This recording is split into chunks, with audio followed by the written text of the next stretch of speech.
Hi, hello. Welcome to our session number 2. Maybe other people will join, so we will let them in later on. Um, but anyways, I would like to start as soon as possible because we have a lot of materials to cover, and I want to make sure that we will cover everything. Uh, so yesterday we landed at test flows. So what happened before that? We covered all these basic tests like data, SMS, voice, and network registration. And by now, you should all be able to run some basic tests. So I hope that this is clear, that you are now comfortable to run these tests yourself, because from now on, we are moving to more complex environment where we will be using sequences and other control structures which enable us to create a complex testing environment. So, for example, sequences, these are objects that allow us to define all resources at one level. So uh, this is some nice feature that preserves airtime of our devices and SIM cards and so on. So um, you will see later on how convenient this is, because selected SIM cards and selected interfaces will be used for all tests which are placed inside of the sequence, and this, of course, saves airtime for your equipment and your resources. So inside one sequence, all the interfaces will be up, and the SIM card will remain registered on the network until the last test is executed. So we will show you this later on an image, how that would look like. And in this way, what we are doing actually, we are uh, trying more to emulate real subscriber behavior, where we are now testing different services while mobile phone is registered on the network. So this is like a real phone. You have your phone in your hands, and then you send an SMS, you make a call, you do some kind of data browsing while you are attached to the network. So this breaks a little our traditional way of performing tests, where we have to power on the device, register to the network, run a test, deregister from the network, then power off. So in this way, we stay attached to the network and powered on through the entire life cycle of one sequence. And as we said, so using sequences saves us airtime on SIM cards and interfaces, which eventually leads to a more efficient usage of our resources. So one sequence can contain between 10 and 15 test cases, which of course depends on the size and type of tests that we want to run. How does that look like? So on the first chart, on the first bar here, we see the traditional way of performing tests. So this is usually we do this when we run these troubleshooting tests. Yes, please. Uh, Is there a question? yes, Miran. Yes. We are seeing nothing. You are not Ah, sharing the image. sorry about that. Okay, sorry. It's Yeah. okay. Okay. Sorry, I completely forget. Okay. So anyways, I just went through this slide to inform you about the sequences, and now we are on this image. So again, sorry, I was lost. So on the first chart here, we have how our testing environment looks when we use a single test, which we start for some troubleshooting purposes. And here we see that we need to first initialize device, then we need to do registration to the network, and it all consumes time. So on the y-axis, we see that it takes up to 1 minute just to complete powering on the device and registering to the network. Then we can run our test, for example, SMS, and then we need to release the device, deregister from the networks and so on. And this takes, let's say, approximately 2.5 minutes. And then to run another test, we need again to initialize the device, perform registration to the network or location update, and then do our test. This is all time consuming. With the sequence, what we can do is we can use multiple resources and run our test on the same resource, and by that we can save time, of course. Now the second image here shows us that even if we introduce more resources, we still it's still not optimum use of our system because we are still using a lot of time and we are occupying many resources. So in example 1 here, we see that we use one resource and one SIM card to run our test. Then we use another one SIM card and another one device. So in this case, we use five devices, which means 5 interfaces, 5 SIM cards to run our 5 tests. So with sequences, we combine all into one single shot. So what we do, we use one device, one SIM card, and we run as many tests as we want during a single attach to the network. So this is the power of the sequences. Saving SIM cards, saving devices, and eventually saving our time that we invest in these activities. So how do we do that? It's quite simple. We navigate to our testing environment, and then from the new icon on the action bar, we select test flow element, and from there we will see immediately that drop-down list will offer us to introduce a new sequence. So sequence is introduced just as any other element. We can rename it to our custom name. Once renamed, it will be inside of our testing environment. Now the sequence has some special view in the edit mode, because on the sequence level, we will parameterize all these parameters which are common to all different test cases.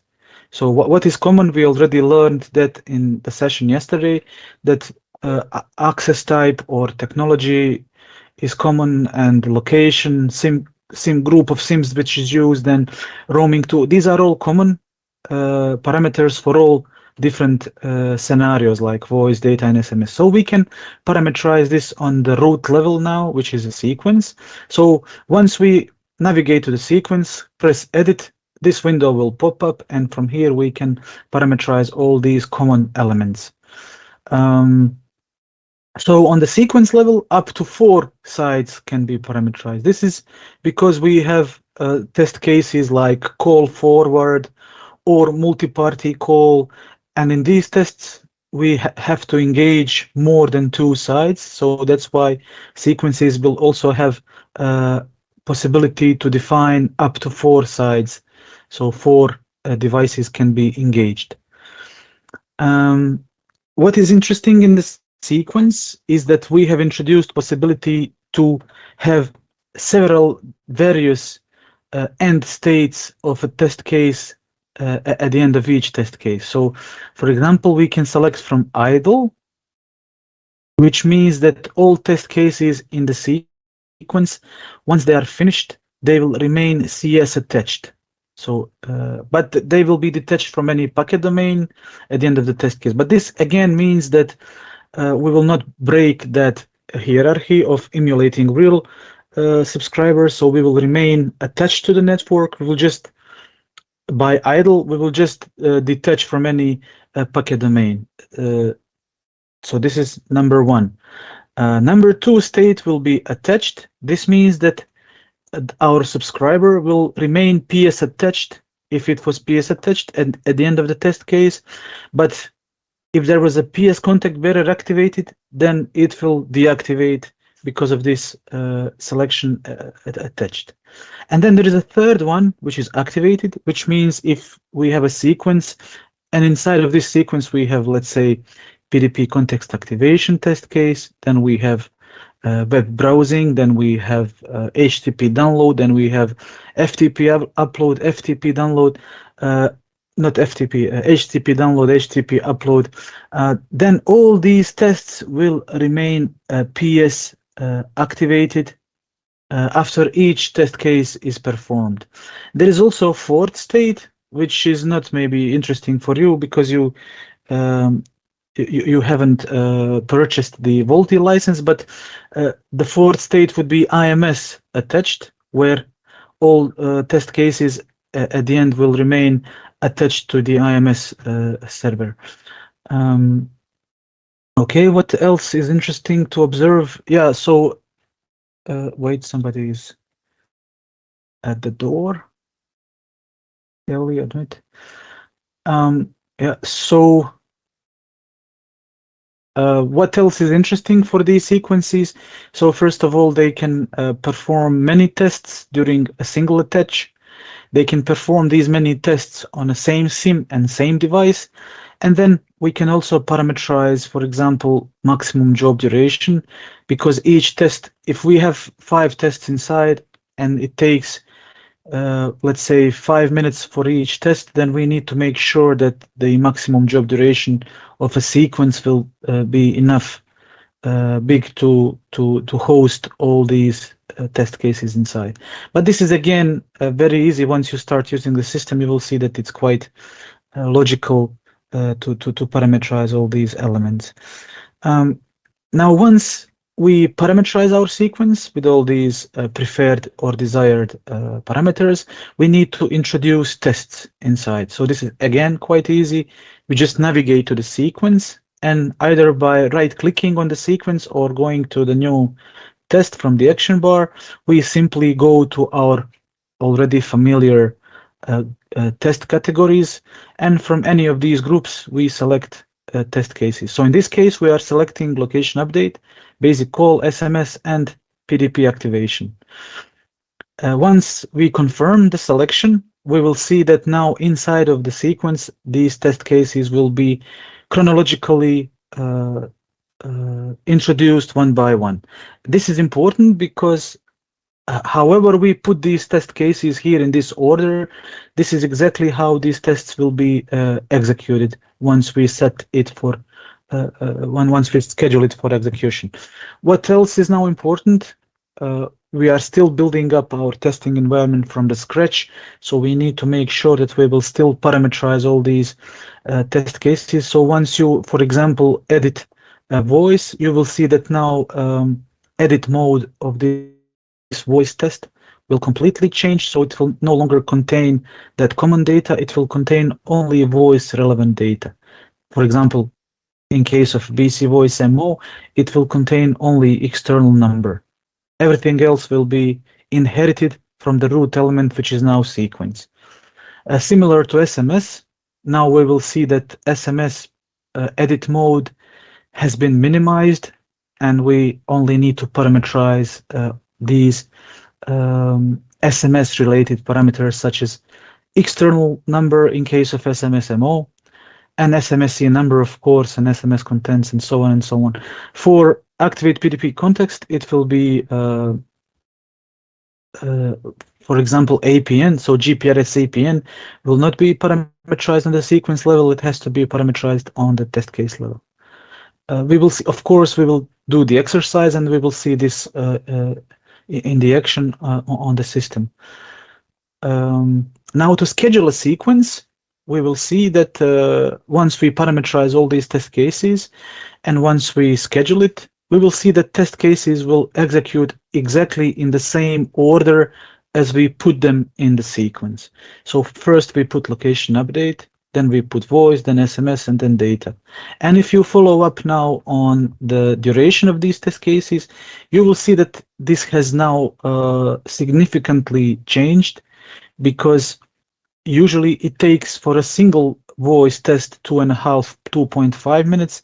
In this case, voice was performed in only 15 seconds. This is because we have now skipped powering on the device. We have now skipped the registration. This was all done with the first test.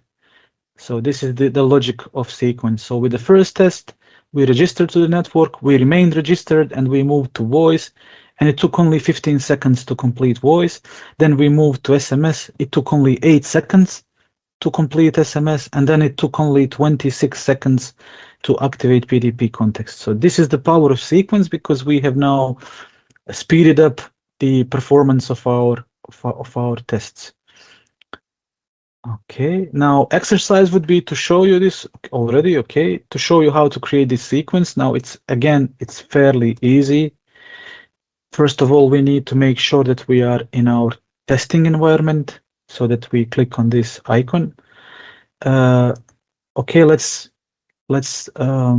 create one new folder and name it like, let's say session 2.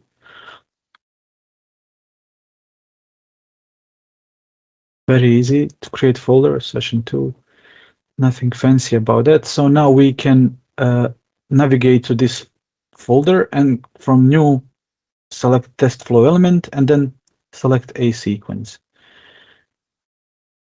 This can be named whatever, let's say training sequence.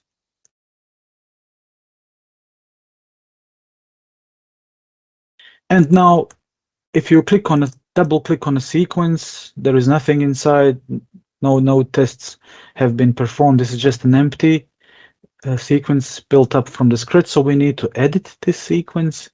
Once edited, in the simple mode, you will see that there are only these minimum elements to parameterize. So if we are parameterizing a single-sided test case, then we would need only a side.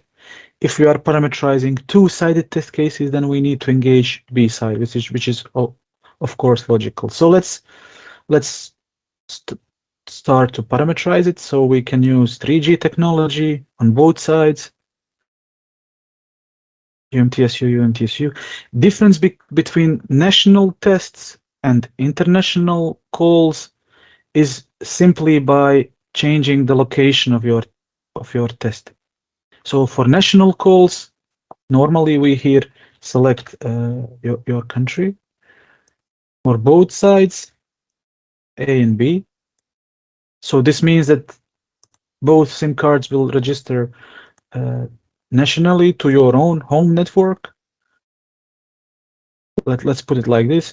And for SIM cards, let's say that we want to use your own postpaid SIM cards. For the number, we will let system to choose any available number. We can always save, because we are dealing with web browser, so it's a good hint for you, good advice to always send a save command to our server so that your changes are saved. And this is actually the basic information that you will need to set up one sequence. Now, as we said, for the test case end state, we can choose between these 4 different states, where SIP registered is applied only to VoLTE and voice over Wi-Fi. So what we have these 3 for the traditional or legacy technologies, we have idle, attached, and activate. As we said, idle means CS attached, attached means packet domain attached, and activated, it means that the packet domain is activated for the PS session is activated. So these are the 3 possible selections. So let's keep it a default, which is PS attached. Okay, save. PS attached means, of course, it will be CS and PS attached at the end of each test case. And this is, of course, only basic parameterization. We have advanced one, and this is what we told you earlier. Here you can do some filtering if you want to exclude some SIM cards or so. It can be done from here. Okay, so let's close it. Now our training sequence is parameterized with these common parameters, which are common to all different services. Now, if we want to introduce tests that we want to run inside of this sequence, we just go simply to new. Now from voice, basic, we can select location update. We can select, let's make it a little bit more complicated. So we can go to our voice quality tests, and from from P863, we can select this one. Then from messaging, we can select one, mobile SMS, MOMT. And from data, we can run one basic HTTP download, HTTP download 20 test case. If you, by mistake, make some test case selection, it's quite easy to remove it. Just click on this trash bin here. Okay. And it's as easy as we would add a test case to an empty folder. This is how easy it is to add your test cases to the sequence. Okay, let's check. Okay, we are good. Now you will see if we now want to open the edit mode for location update, you will see that it has completely changed, because here we can only write some kind of description and set to ignore Rx threshold. All other parameters are now on the sequence level, and these test cases will inherit that. Voice quality, again, everything is done on the sequence level. Here we can just play with voice-related parameters. So sending direction or all these other parameters. Let's keep it like this, as simple as possible with the default setup. Now SMS MOMT, again, it will have minimized parameterization in the edit mode.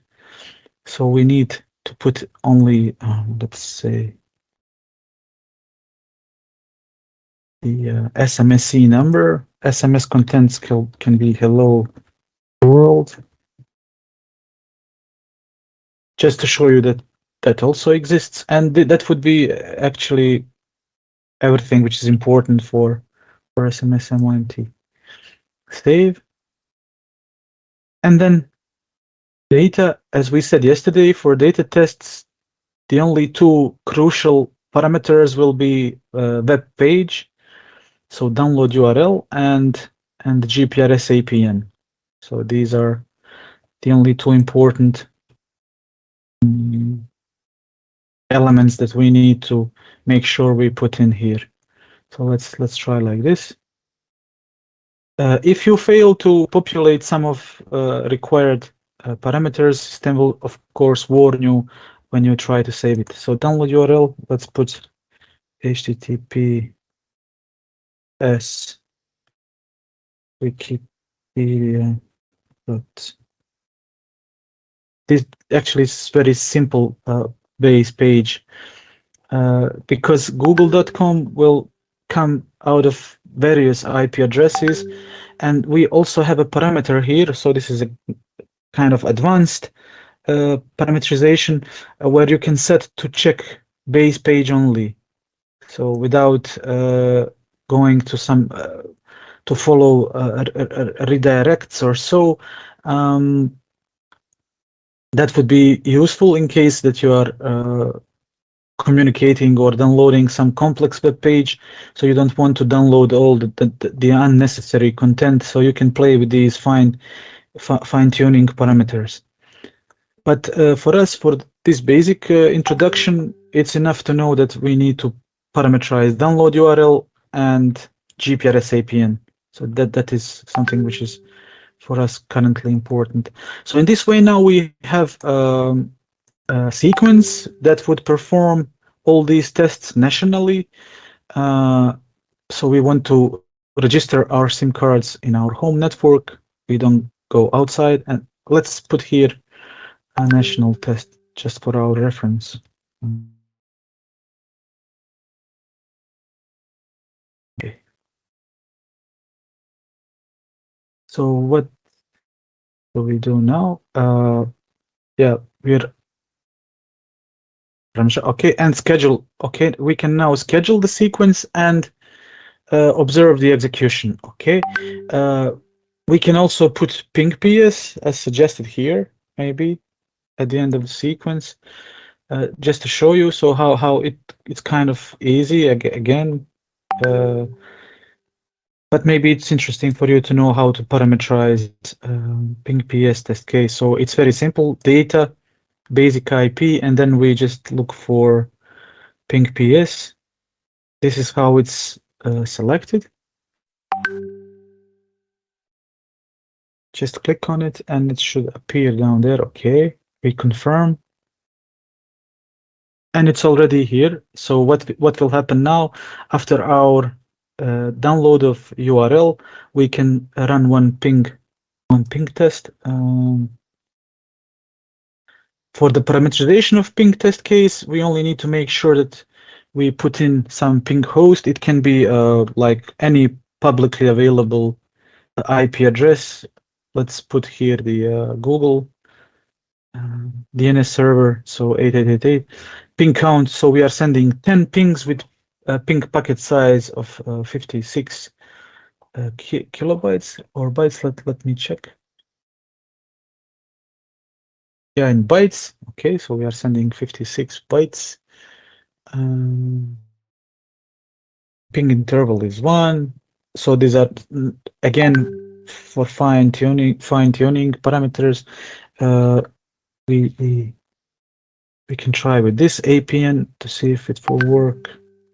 Hopefully SIM cards are provisioned with this APN. So, and that would be, again, in case of ping, it's just ping host and GPRS APN. This is where we need to do the parameterization. Everything else can be left as a default setup. So now we can show you what happens when we schedule for execution this sequence. So it will immediately tell us that we are starting 5 test jobs because we have 5 test cases inside. If we decide to set it run now, immediately, it will create one test job. And inside of that one test job, there will be 5 test cases performed one after another. So we can monitor now the execution in real time. You see, we are already running a location update. Maybe we can even try to open the trace too, or we can keep it like this. We will also be okay. We have a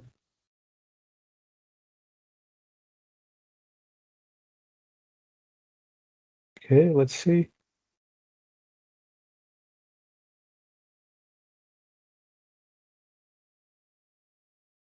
So we are now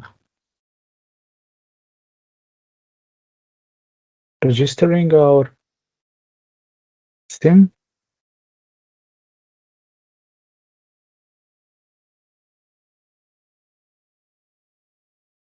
Of course, this is a single-sided test case in our group of tests. We even have a location update multiple party so that you can set, if you are running 2-sided test cases, so that you can run a location update with two test cases. So this is already a pass. So one of our SIM cards is already registered, and we will now proceed to the next test case in line, which is voice quality. And for that, as you can see, for that, our first SIM card will remain registered, and we will need to register only the second SIM card. So as you can see, the first one, there is only something happening on the B side because we need to register B SIM. So we can follow that either from trace in the real time or either from this status info here. We just need to make sure that we activate the refresh from here.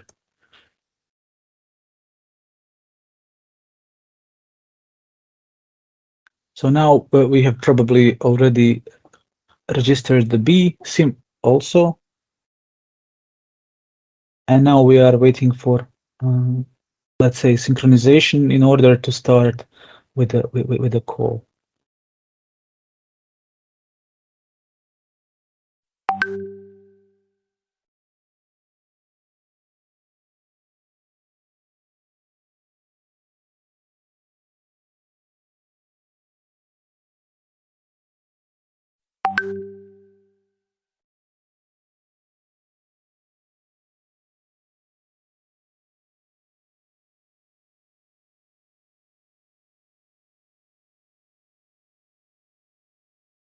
It's still registering. Okay, let's have a look. Okay, only now the module where we are making a call is started. So, okay, we already have KPIs calculated. So we have call connect time. Once this test is finished, I will show you all these important KPIs that can be collected, for example, for a call and SMS and so on. So we will see what KPIs are interesting. Also, when we start the reporting section, we will use these, of course, KPIs. So what's happening now? Test is completed successfully. The audio file was sent from A to B, and B listened to the audio part. Now what we are doing is we are in a voice quality, check voice quality module, where we are now comparing the original audio file with the recorded one and producing the KPIs that will contain information about a speech or a mean opinion score, so voice quality for this call. So call is passed. So now what happens is that we are moving with the SMS test case, moving on to perform SMS. Let's see in the test history.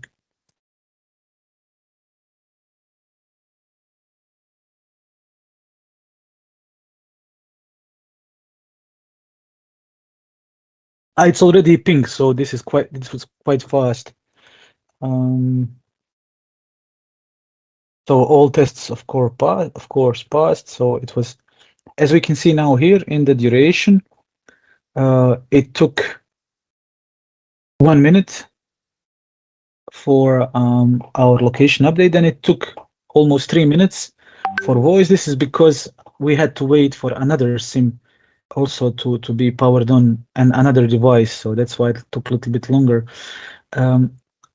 Anyways, let me show you in our basic tests. Of course, we have location update multi-party. So this is a test case that would, if we have a sequence with two-sided test cases inside, and we can use this one, which will register both SIMs. But this is, again, this is another good example so that you can understand how these sequences work. So they will register, so they will run a location update on one SIM.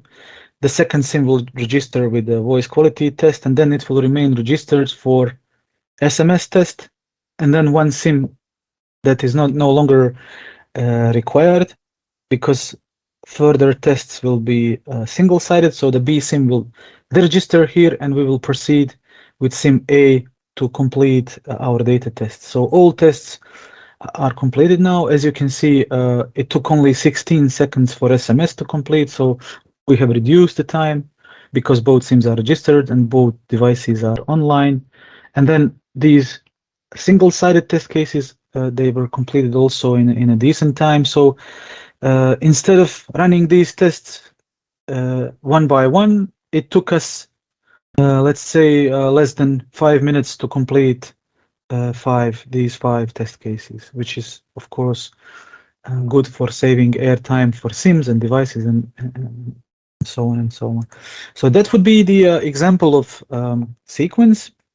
Now we have some other control structures. For example, there is a simple dumb structure called wait, which has no logic behind. It's just a wait object that we can introduce inside of the sequence, and this object will wait for whatever time you define from inside of that object. So this object is very simple.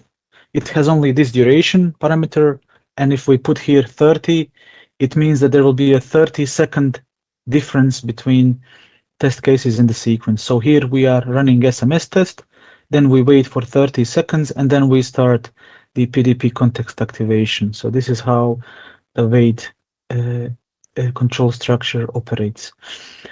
We have another control structure called while.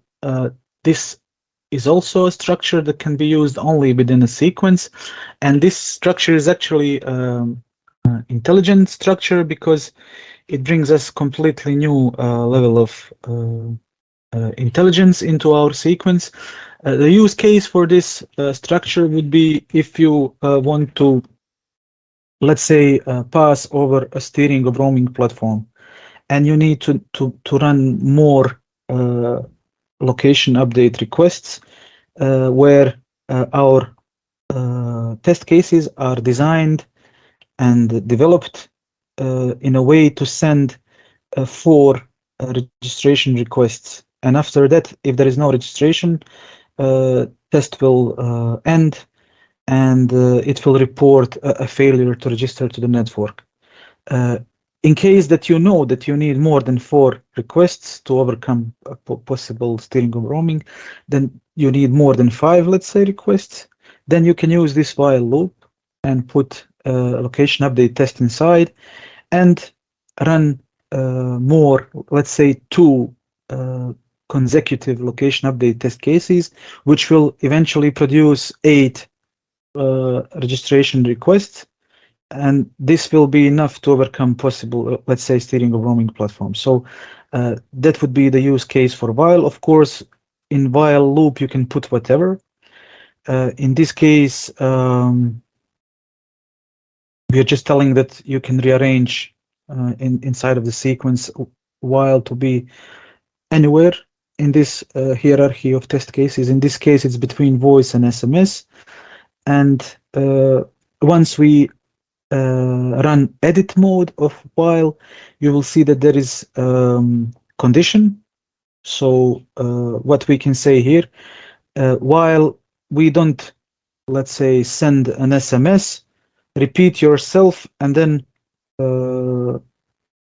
these types of conditions can be different from not pass, not fail, not inconclusive, pass, fail, or inconclusive. So while the condition is met, the test case within the loop will be repeated. How many times you can define by yourselves from here. So you can put, for example, if your test case inside of the loop is failing, you can put here to repeat itself 10 times. Or if it's a just simple location update, to repeat itself 2 times until we are sure that we are registered. So this is exactly what maximum repeat count says. Then repeat delay. So in case we want to run as quickly as possible, let's say many registration requests, then we can put repeat delay to 0, which means that there will be no delay between test cases in the loop. Or if we, for whatever reason, want to put some difference, let's say if we are sending SMSs and we want to put 30 or 60 seconds, then it can be done from here. So the difference between sending SMSs. And then this field sequence termination, it means that, imagine that we put this while control structure on the top of the sequence. And below the while structure, we have 10 test cases. So if we cannot register to the network, then we don't want to proceed with performance of all these test cases, because registration to network is not granted for whatever reason. That's why the while loop is useful. So we can select from sequence termination option that if the while condition is not met, then we will not proceed with other tests in the sequence. So this is the logic and intelligence of the sequence. So if we don't register, please do not proceed with voice, SMS, and data. Only if we register, then you are allowed to perform remaining tests in the sequence. So this would be the description of this sequence termination parameter. Now, it's fairly simple to add while to our sequence. We just go to new test flow element, and we add while, and then we simply add in the same way our test to the while. So we navigate to while, we go to new, or we, by selecting the right mouse click, we just select a new test, and then the same categories are appearing, and we can send whatever. So in this case, what we are doing is after the voice call, we want to have a mobile terminated SMS, means do not proceed with this sequence unless I send from my private phone SMS, which will allow you to proceed. This is what SMS empty test cases are. They are waiting for external SMS. Again, this is useful for some ad hoc or troubleshooting tests, but the real power of these sequences, as I said earlier, would be to ensure network registration and put it on the top of the sequence. Again, test case which is added to the while loop has to be further parameterized. And once we are confident with our sequence, we can set it to run. And now we see that the number of test jobs will increase because it will now count how many times we repeat our test case, which is inside of the while. So instead of 4 tests, we are now running 7 tests because SMS will repeat itself 3 times. So it's quite easy to understand that. Let's show that on the system. So what we want to do in our national tests, let's say we want in our sequence to have test flow element. Sorry. Wait, I want test flow element. By accident I clicked on test flow element. So I want to introduce one while, and I can rename it to while not registered. Okay, this would be the best use case for you to understand the power of this while element. So we can put it on the top of our sequence, and we can simply cut our location update and paste it inside of the while.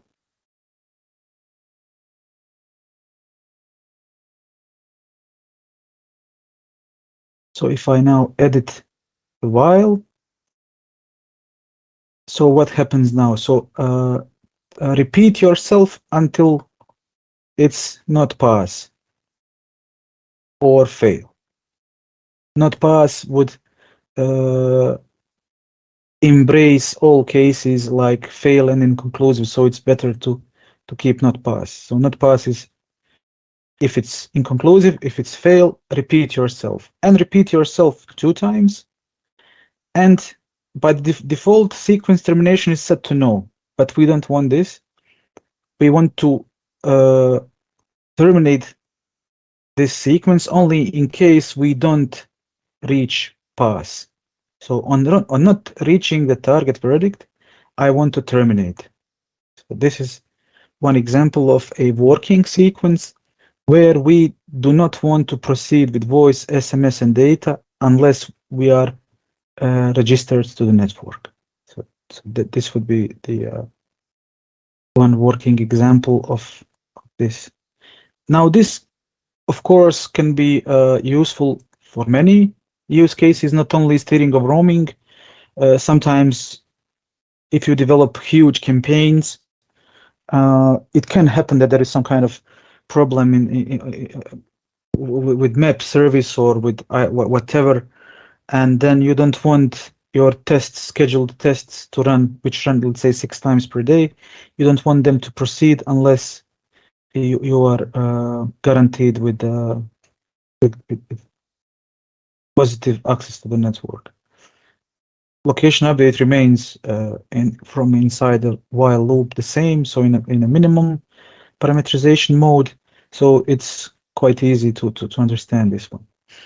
Wait I just want to show you. So these while and wait elements, they can only live inside of the sequence. They cannot be placed outside from the sequence.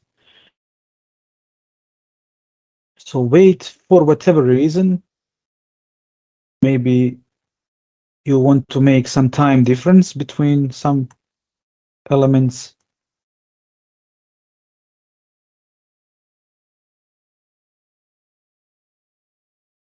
So here it's fairly simple. This is a dummy element. We just need to put the duration here 10 seconds.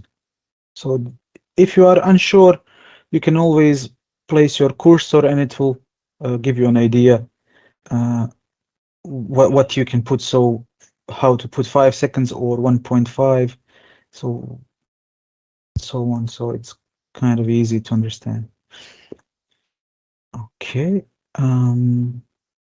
Now if we set this one to run, we will see that we have 6 test cases, so our 5 test cases and location update that will repeat itself 2 times. Okay. So moving on. So we have now exercised, wait and while. So the next structure is repeat. This is again dummy structure that doesn't do anything special. There is no intelligence. It will just repeat whatever is inside of this structure as many times as you instructed. So this repeat can live outside sequence. And as it says here, it is used simply to repeat tests that are defined in it for a certain amount of times. So to add repeat, first mark the folder previously created, select the new option from the action bar, and then test flow element. So this is again very easy. What is the purpose of this one? Maybe you want to have more samples in your campaign. Let's say in your campaign you want to have more data samples. So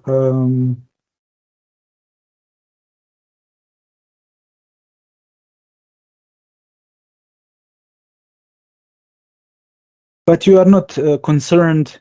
You are not concerned that it needs to be a pass. You just want it to be repeated. Let's say you just want to have more samples of HTTP download, more than one. Okay, cut and just paste it here.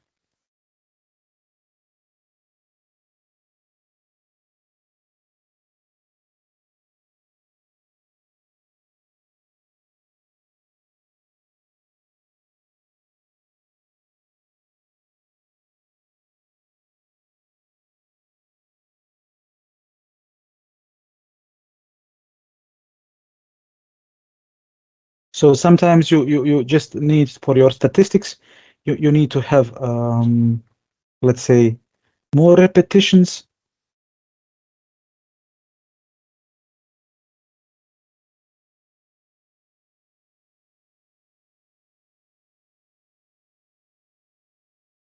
Then you can just put here 2, and what will happen now is that this HTTP download test case will repeat 2 times and provide you with more let's say more samples for your reporting. Of course, the only difference between wait and while structures and the repeat one is that repeat can also live outside of the sequence, so you can use it for your troubleshooting purposes. So if you need to put some tests that will repeat itself, let's say 20 times, and you are monitoring the performance with some live tracing tool, then you can put it in a repeat loop and have it run like 20 times in a row.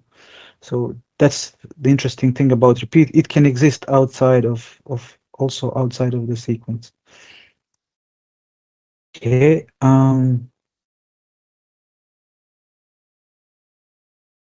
So as we saw, adding test to repeat is fairly easy. It's just, and then when we start repeat, we will see that it will create as many jobs as we put So here, if we put 3 repeat counts and we have 2 tests inside, it will create 6 test jobs. It will repeat each test inside 3 times.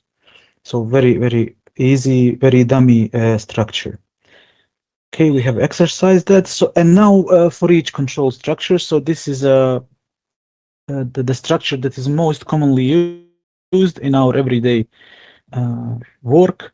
So combination of for each and sequences is the ultimate tool for building up complex campaigns which you want to run periodically. So this structure is allowing us to perform tests by taking parameter values from previously defined list of values. So what does that mean? So we can have our tests in an Excel sheet. We can prepare everything there and just simply copy paste the content to this for each. That would be one example. But for each can also take some single classes to loop over, which we will see in following slides. Anyways, in any case, it brings an additional way of automating your test environment. Now, how do we add for each? Again, we just navigate to our testing directory, and from the action bar, we select new control structure, and we select for each. Okay, so now in the edit mode of for each, we see that there is a for each class, and this class can be list of, let's say, MSISDNs, list of locations, list of APNs, or any other value, but it can also be a CSV text, which is the one that we most frequently use. For each name, that will be a repository of one or more names of for each variables. So whatever we select here, it's here where we let's say parameterize it, and then we put values which will be assigned to your for each variable here. So in for each values, for each name can be a custom name also. So that if you select, let's say, MSISDN, and you are not sure that your colleagues will understand what is MSISDN for, then here you can put simply number, and then it will be like more understandable to the end user. Now this is one example here of that. So for each class, so we want to create a for each structure that will loop over your MSISDNs. So once we select that, we can put custom for each name. In this case, we put number, and then for each values, we can select the entries from our database, and we can select which exactly MSISDNs we want to use in our test, so that we can loop over these numbers. So once we select it and confirm with OK, we will see that in that value box, we will have our selection like this, and this is exactly how it will be used to create our test cases. Now, how is that mapped to the test case? Once we define for each with our numbers that we want to loop over, in our test case, we need to use a special syntax which will take these values from the for each, and that special syntax is with these square brackets, value in capital letters, and then name of our variable, which is our custom name number. So what this will do now, this will take from the for each values, it will take one by one these values and run tests with them. As many values as we have, so this would eventually create 3 test cases. It will take one by one these values and map them to our test case. Very, very simple to understand. So now these are the common basic parameters, meaning that each and every of these parameters can be mapped with this special syntax out of the for each loop. So this is the power, which we will see now. So what will happen in this case, where we have 3 MSISDNs, is that in case that we have ping PS inside, we will have 3 test jobs because we are creating using 3 sims. Now, if you make a mistake, of course, system will warn you that there is something weird in your parameterization, and then you will not be able to schedule it. This is, of course, good also thing, because you don't want to schedule a lot of tests by mistake, and then to make sure we have, let's say, prevented accidental running of these tests. Okay, so exercise simple for each. So simple for each would be the one which uses these, let's say, single elements for looping over. Let's show you that. So very simple again, test flow, EVUs for each, and let's confirm with it done.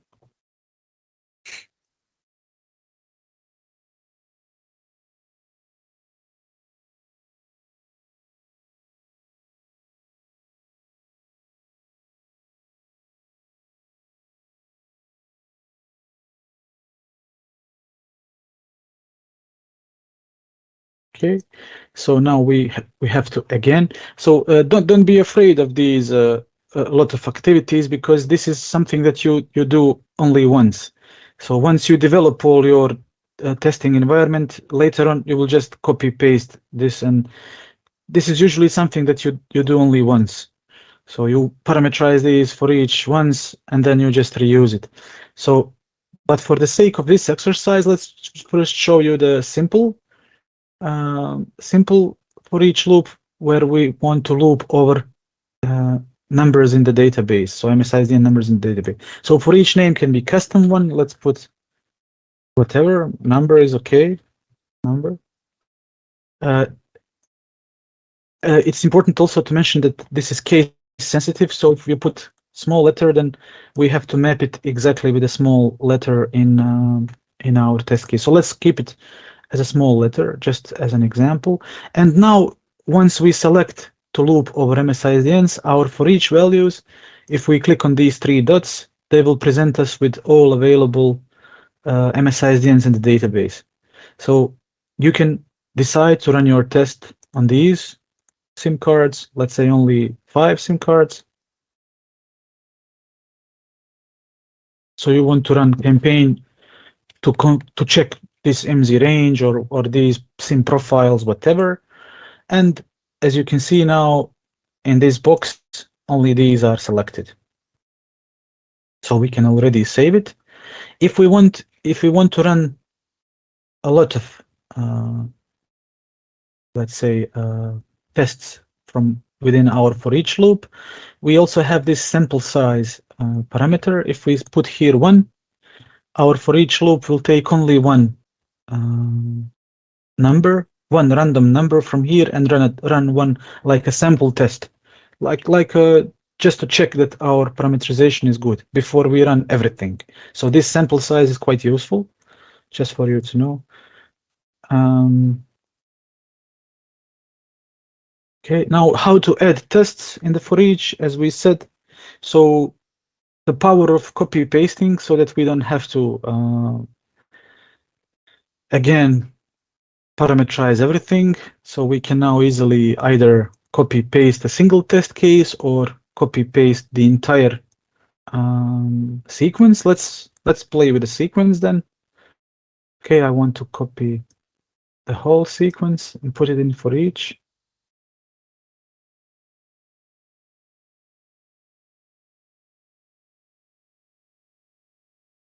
We need to make sure before we start these complex let's say testing structures, that we fully understand what we are doing, because usually these types of structure will start big number of test cases. So here we are now looping, we are now starting this environment by looping 5 SIM cards. So then we will start, let's say, but first of all, we need to parameterize it. So let's edit our loop.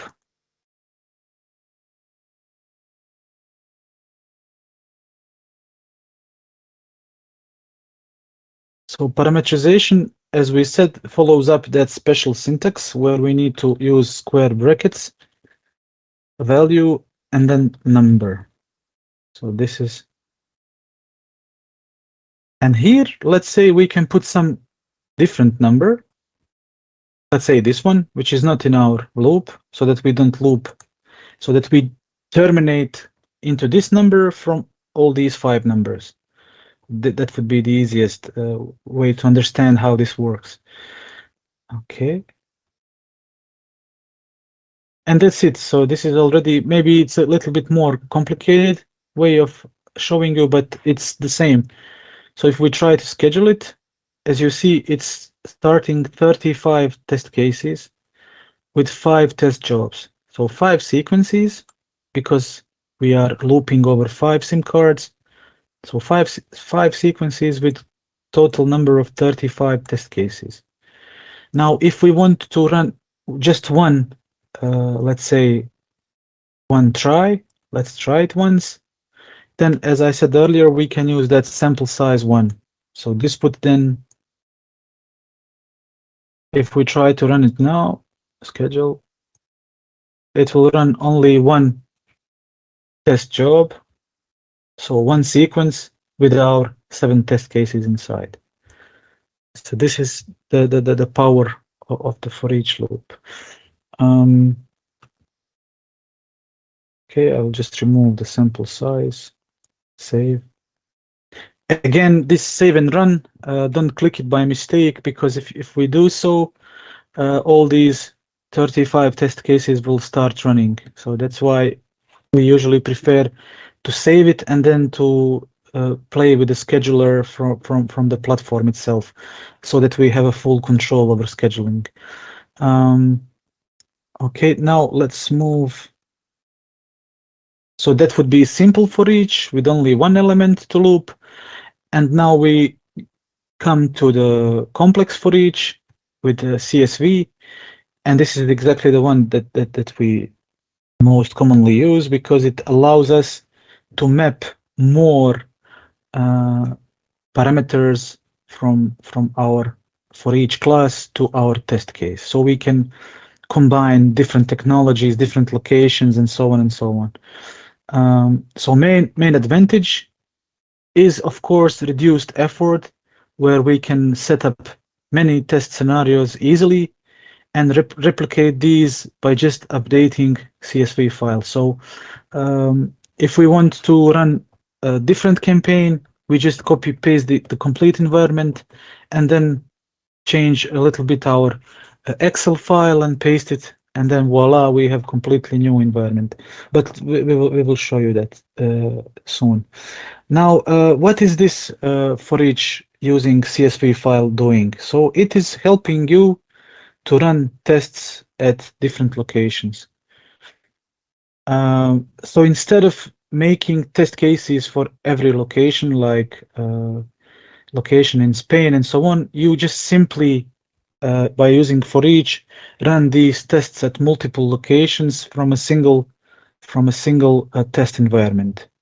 So, and this is very simple by introducing this location parameter in your CSV file, and then all these tests will execute from there.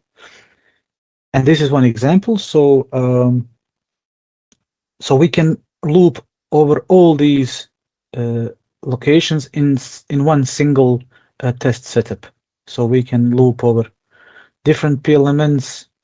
Operator will be our custom name that can be placed in the description field, and then location can be our location that we want to change. So this is one example of working CSV file for each loop. Now there is just a caution. So whatever you prepare in your Excel file, you just simply select and paste to the text box of the for each loop. And as you can see here, one would say that there is like a space here, but this is not space, this is actually tab stop. And trying to fix this manually will just break the hierarchy, and it's because of that it's highly recommended not to try to align pasted CSV text and to leave it as is, because these are for sure, if you try to copy from here back to the Excel, you will see that these are all different cells. So that is important to understand. So once you prepare it and paste it into for each loop, just don't touch it, close it and save it, and that's it. Now, once we have that complex CSV file in our for each loop, to map all that information into our test case, we follow the same procedure as we did with MSISN. So we just use that same syntax with square brackets, value in capital letters, and then name of the column from the Excel file. So in this image, we show correct mapping of five variables. So where are five? I see only 2, 3. Never mind. 3 variables.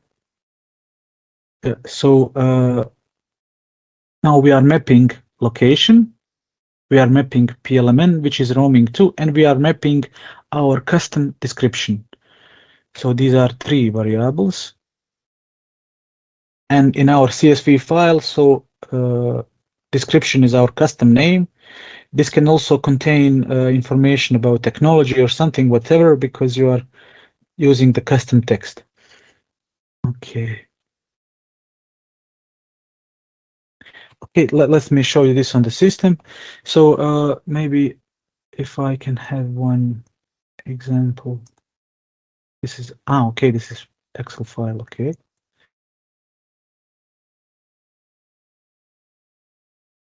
Let's quickly show you that. So new Excel.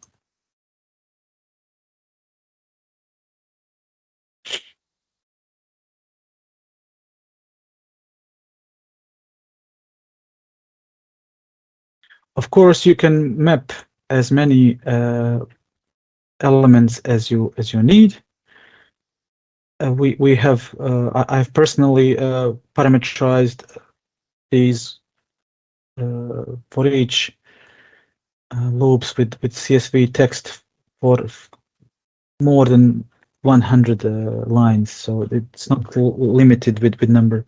So we can also loop. Let's introduce here like technology or type. Let's say UMTS. So this is now a trend in the world, is that mobile operators are shutting down 3G and they are all moving to new technologies, and then they just keep 2G as a backup. And then sometimes you need, when you are running these outbound campaigns, you want to make sure that you are requesting active technology.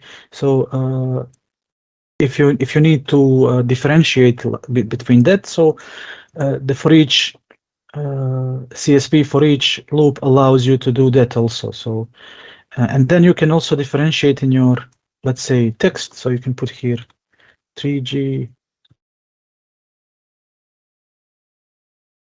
I'm just showing you this because this is an example of customized,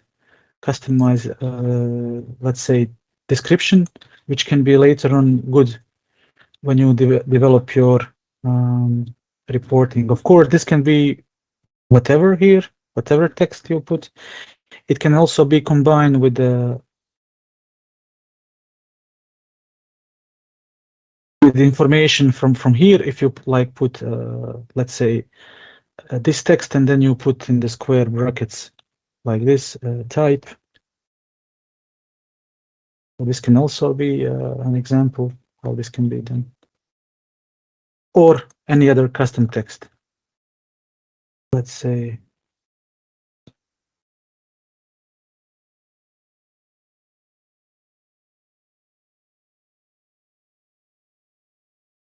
I'll just quickly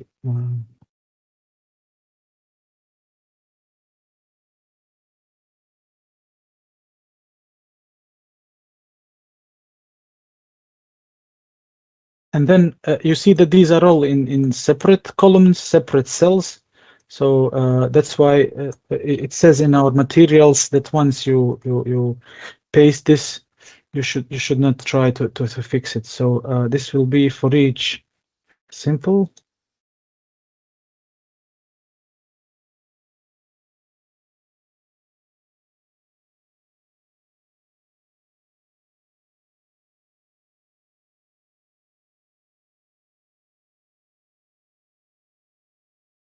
A new test flow for each.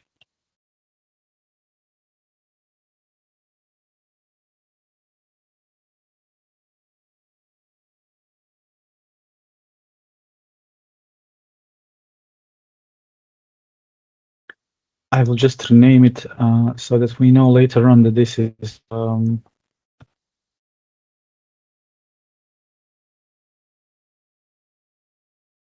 it's CSV for it. So again, it's freshly added.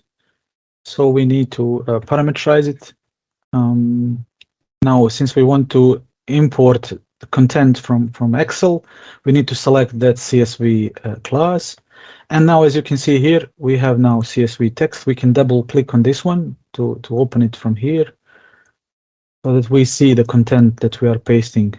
And then when we paste, it's like this. So we can just simply confirm with OK and save it, and that's it. We don't need to touch anything. So that our for each is ready. Now we can again copy paste. Let's make it now a little bit more simple to understand. So let's try to put here just a single location update, let's say, or let's say HTTP download test case to make it as simple as possible. Okay.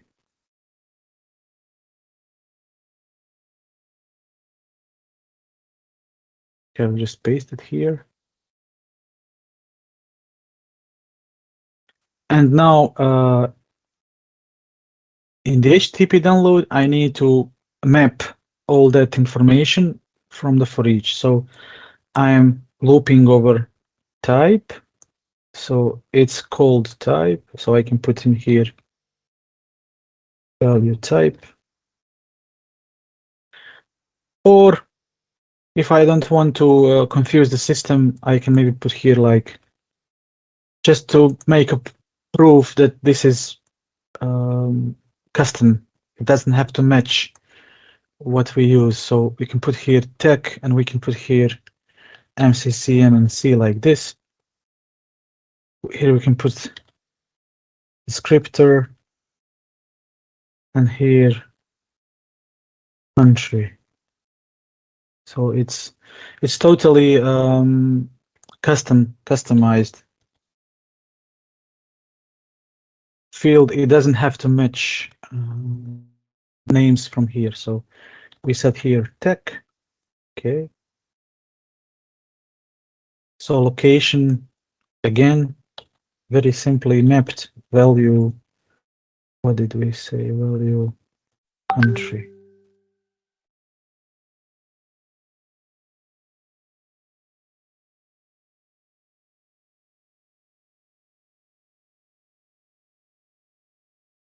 MCC.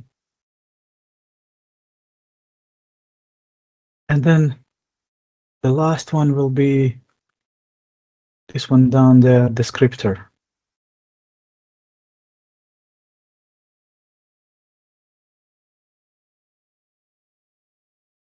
Okay, then we save.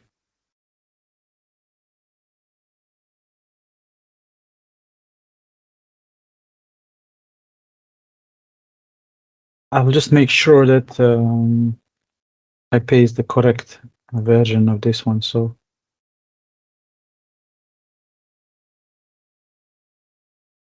okay. So what happens now? If I try to schedule this for each, it's running 20 test jobs. So as you see, we have here 20 entries. So this is exactly how we would build up a campaign for running, let's say, outbound campaign for our roamers across the globe to keep track of the subscriber experience when they are attached to our roaming partner networks. Of course, we can put here as many test cases as we want and just simply use the same mapping to map all the information from the CSV file. So we are changing the access technology, we're changing locations, networks to roam to, and so on. And we do it with the same group of SIMs. So this is how we would describe this parameterization. Okay.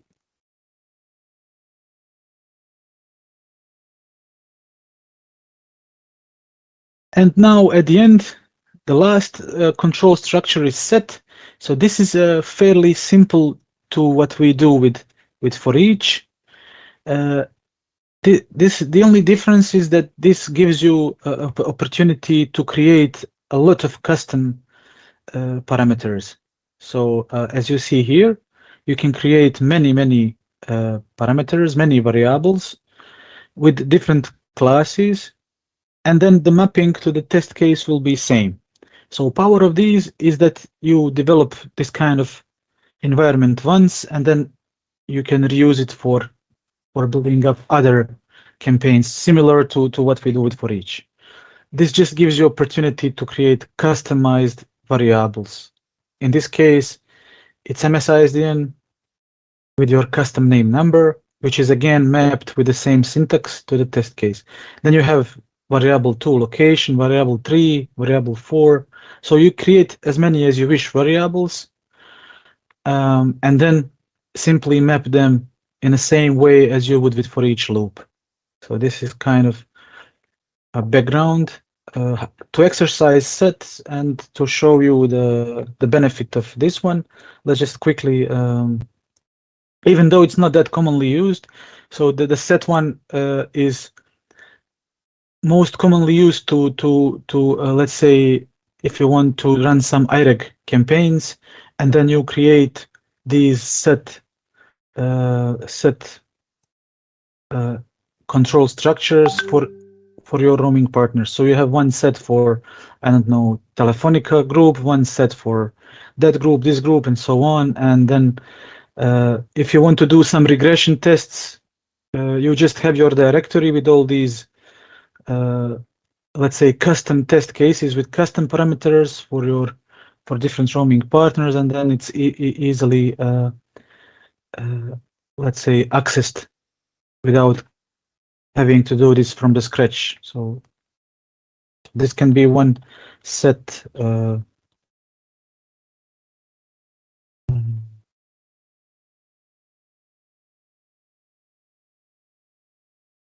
set example, let's say. So if we edit this set, now you see that you have a lot of 24 variables that you can parameterize. So for whatever reason, if you need to have this with, let's say, specific number with a custom name and custom value,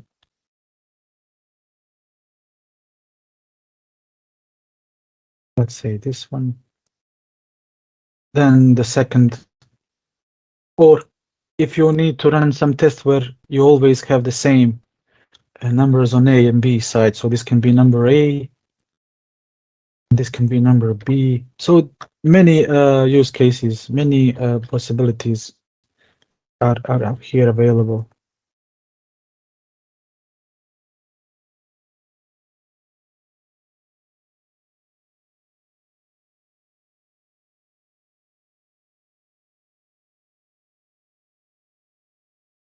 Class 3 can be whatever. So you develop more of these classes, and then if you want to have your own standardized set of tests, you just introduce it here.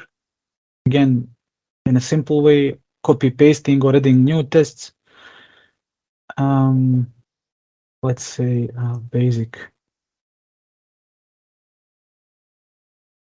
So ring no answer is a test that can be used to just check if call can be initiated, but the call will not be connected. So this test cases will not incur any costs. So you can use them also with our pool sims. So if you want to originate some home to visit it, or visit it to home to check some route, if some route is working properly, you can of course use. Let's say that we here want to run tests home to visit it. So from home subscriber roaming to home network with home to some let's say roaming partner, so which can be, I don't know, Australia. So do we have some Australian sims? No, we have Albania.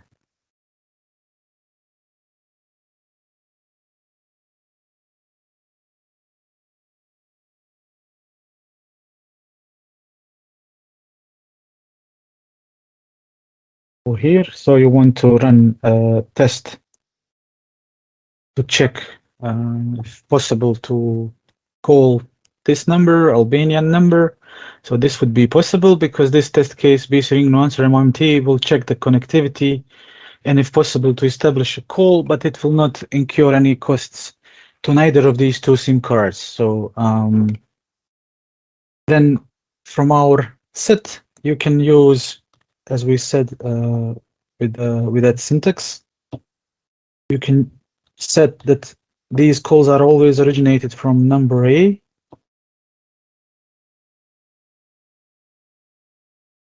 And of course, it's terminated to the pool number. And then other, I don't know, other parameters can also, so you can put whatever here. And for example, you can name this structure Albania Telecom. So this would be the use case. And then if you want to, now you have developed, you have like 10 test cases here and so on. Now, if you want to do the same for other roaming partners, just simply copy, paste, and develop this set structure for your other roaming partners. So USA, T-Mobile or something.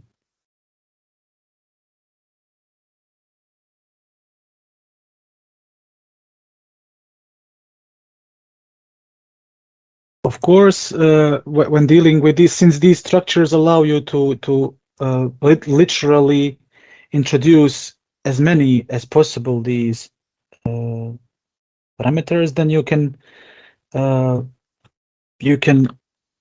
literally tell you say like you can literally replace anything that you see here. So then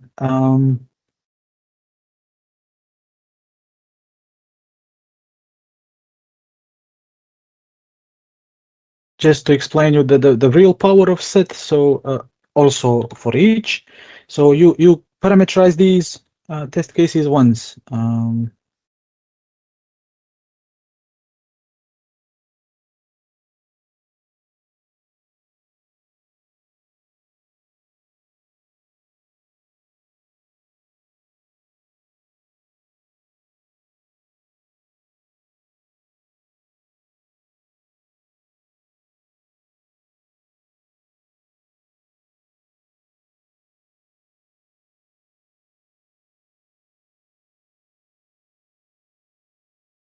Let's say like this.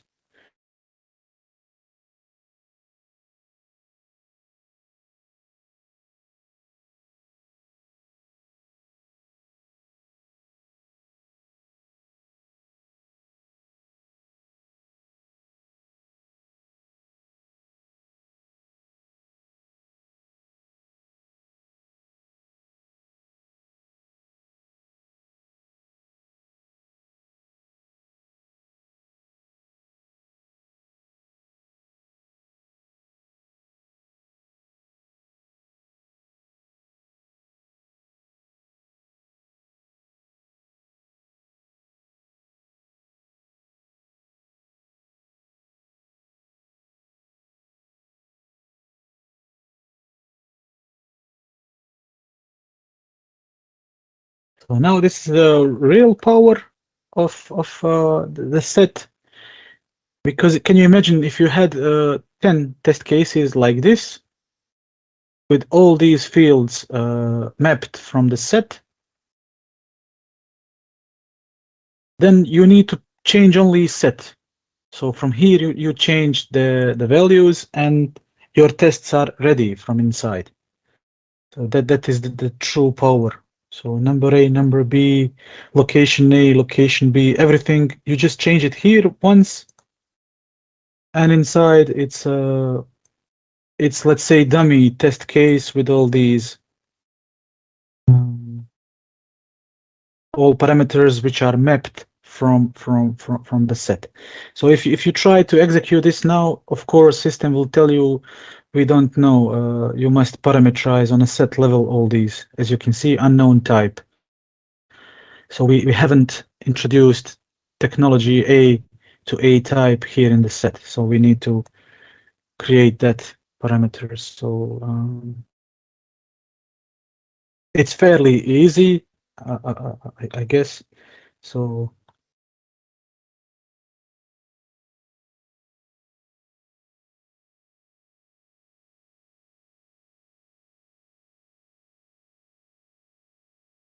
type here, you can put tech,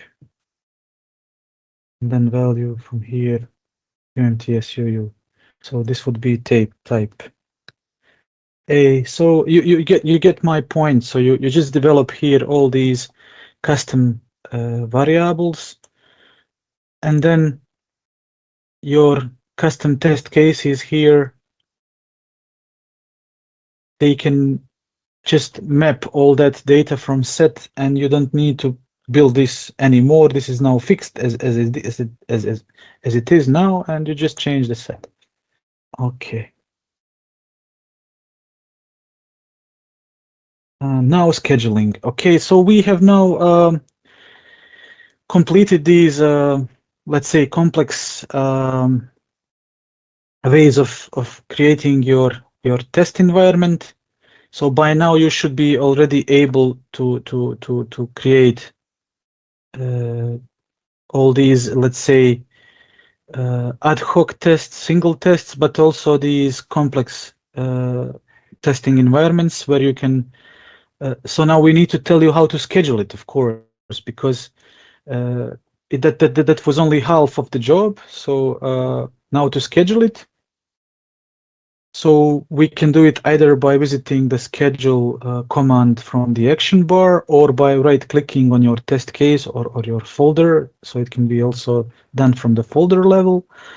And once you select that, you will see that our scheduler will pop up and give you the option to start these tests now, which means immediately. Then it can be started once, where you will be allowed to set a date and time when you want to start your test, and then you should be also offered possibility to run periodically your tests, which means starting from this time, repeat yourself, in this case every 1 day, as you can see here. So we can run tests now immediately, once in future, and periodically. So this is the basic.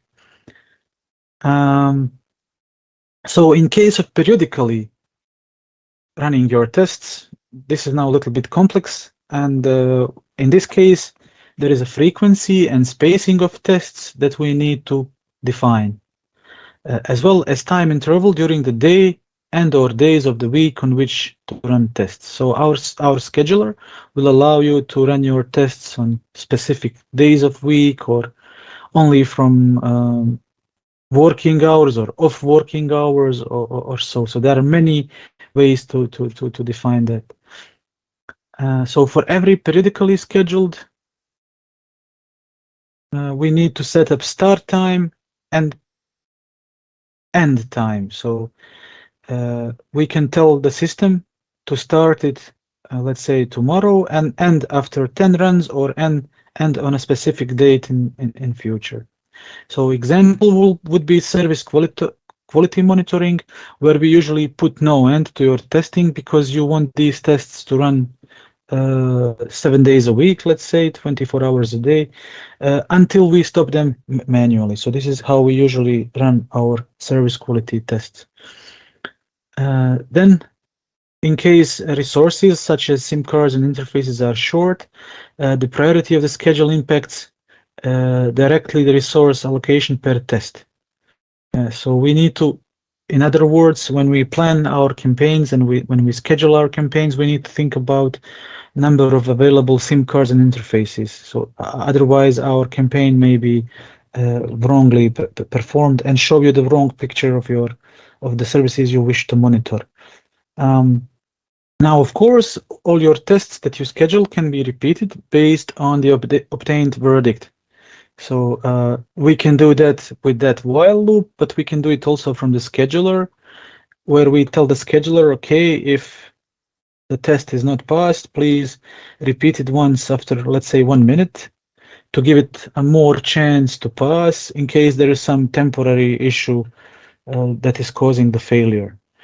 So this is additional way of repeating failed or inconclusive tests, just to make sure that you will have enough samples to build up your success rate. Now, recommended number of samples for all services would be, let's say, 4 tests per day per location or per tested destination, which could be a special operator or so. So when you have 4 samples, then you can build up some kind of, let's say, success rate. So 4 samples during 24 hours, it means every 6 hours you run a test. Okay. Now, this is one example of periodical scheduling.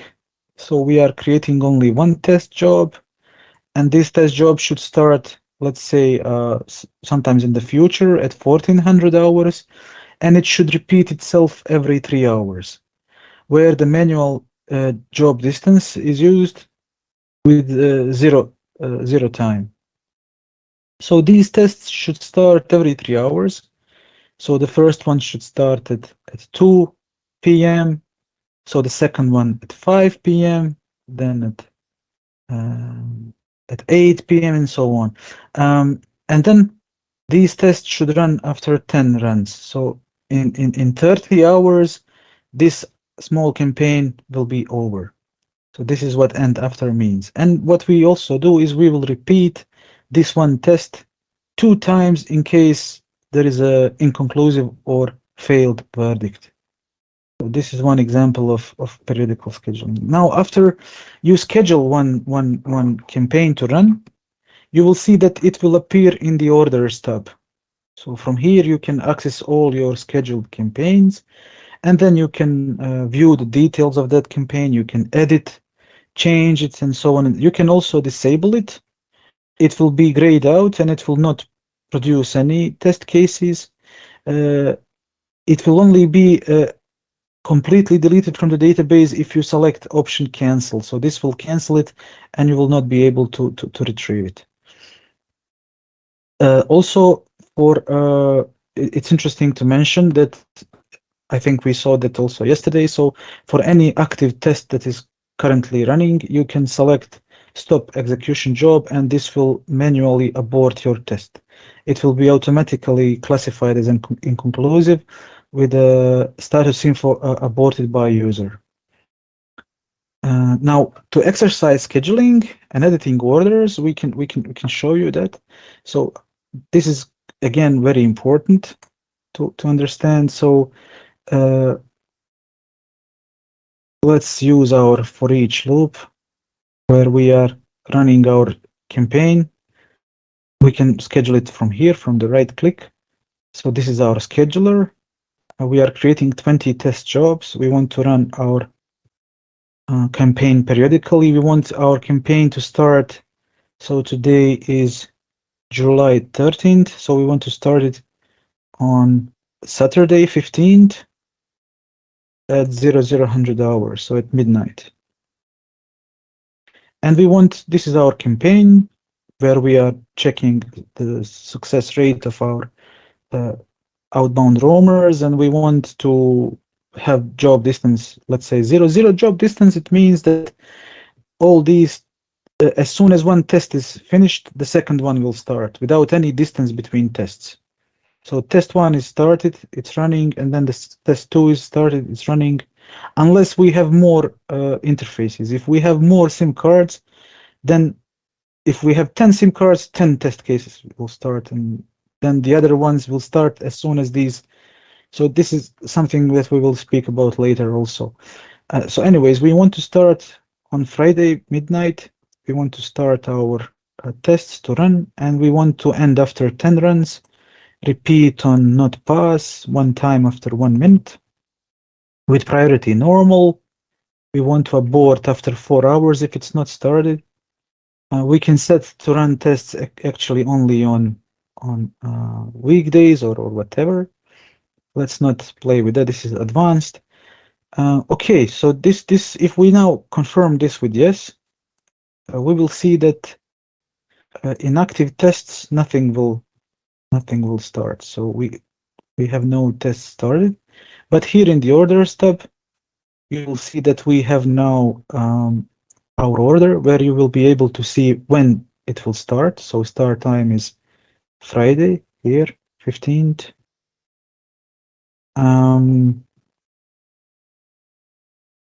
We will see that it will repeat every 1 day, and we will see some basic information. You don't have to scroll left and right. You can also view these details from here. So if you click on any entry and click on show details, you will be able to view these details from here.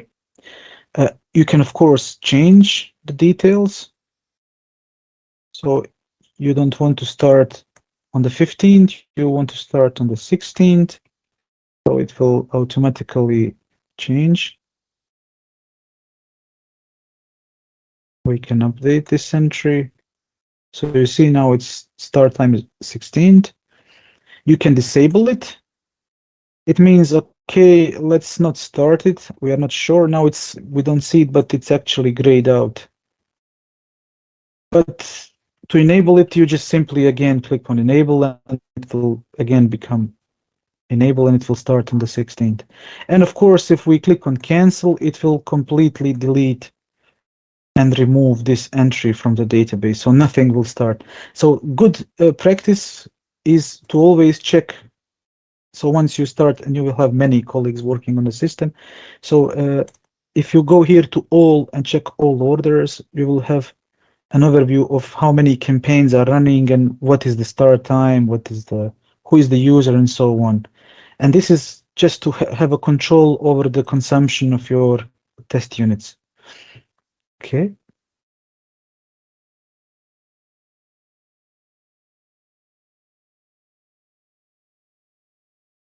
Now the job distance, as we told you earlier, there is a maximum capacity on the system, which is 24 tests per hour. So this is our maximum capacity that system can offer. And here we have one example where we want to start 240 tests. Now, having in mind that we have that limitation of 24 tests per hour, what happens if we select these tests to be aborted after 4 hours? So we have manual job distance 0, and we have Hey, Miran, sorry. Yes, please. In the chat, you have a question for me. Please. Okay. I'm sorry. Okay. Sure.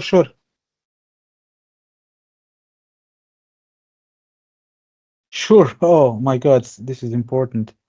Sure. Let's then stop here. Maybe already. Let's not start. This is kind of tricky thing to now go into, and maybe at what time should we come back, please?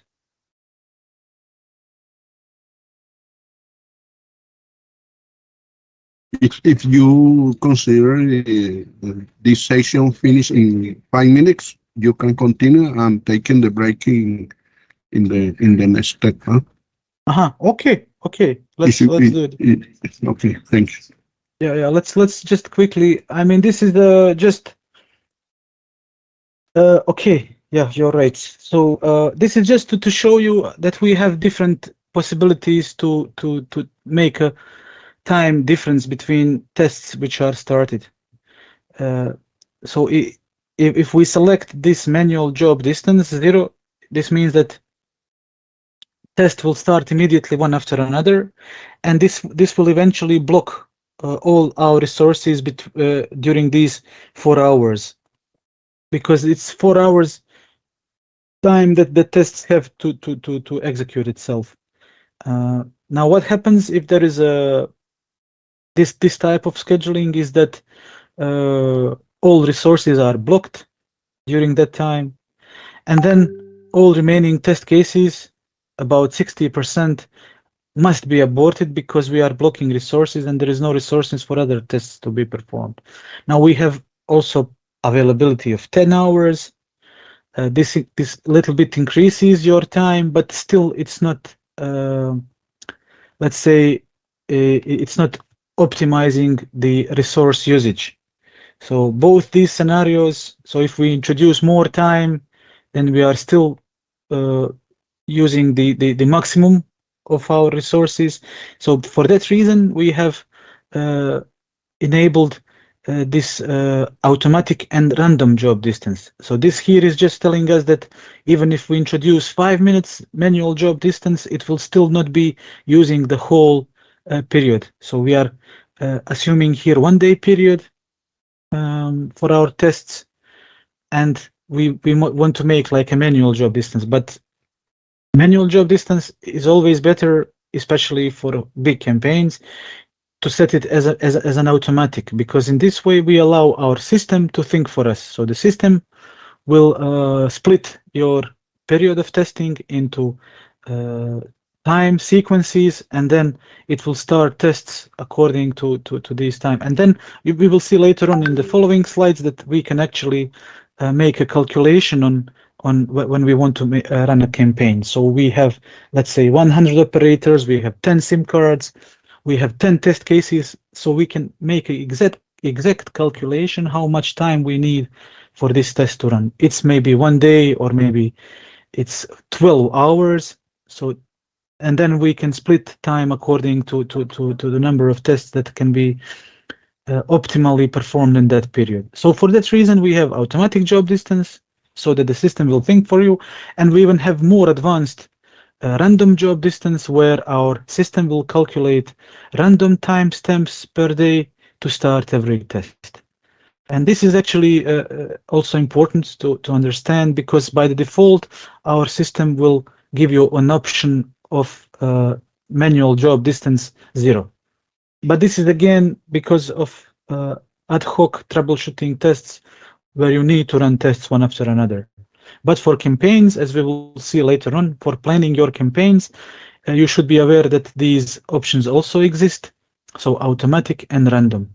So this is, but this is again recommended only for huge campaigns where you need to run a lot of tests.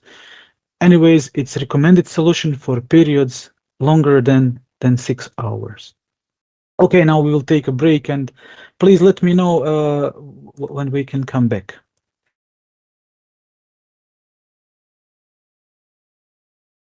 Okay, thanks, Miguel.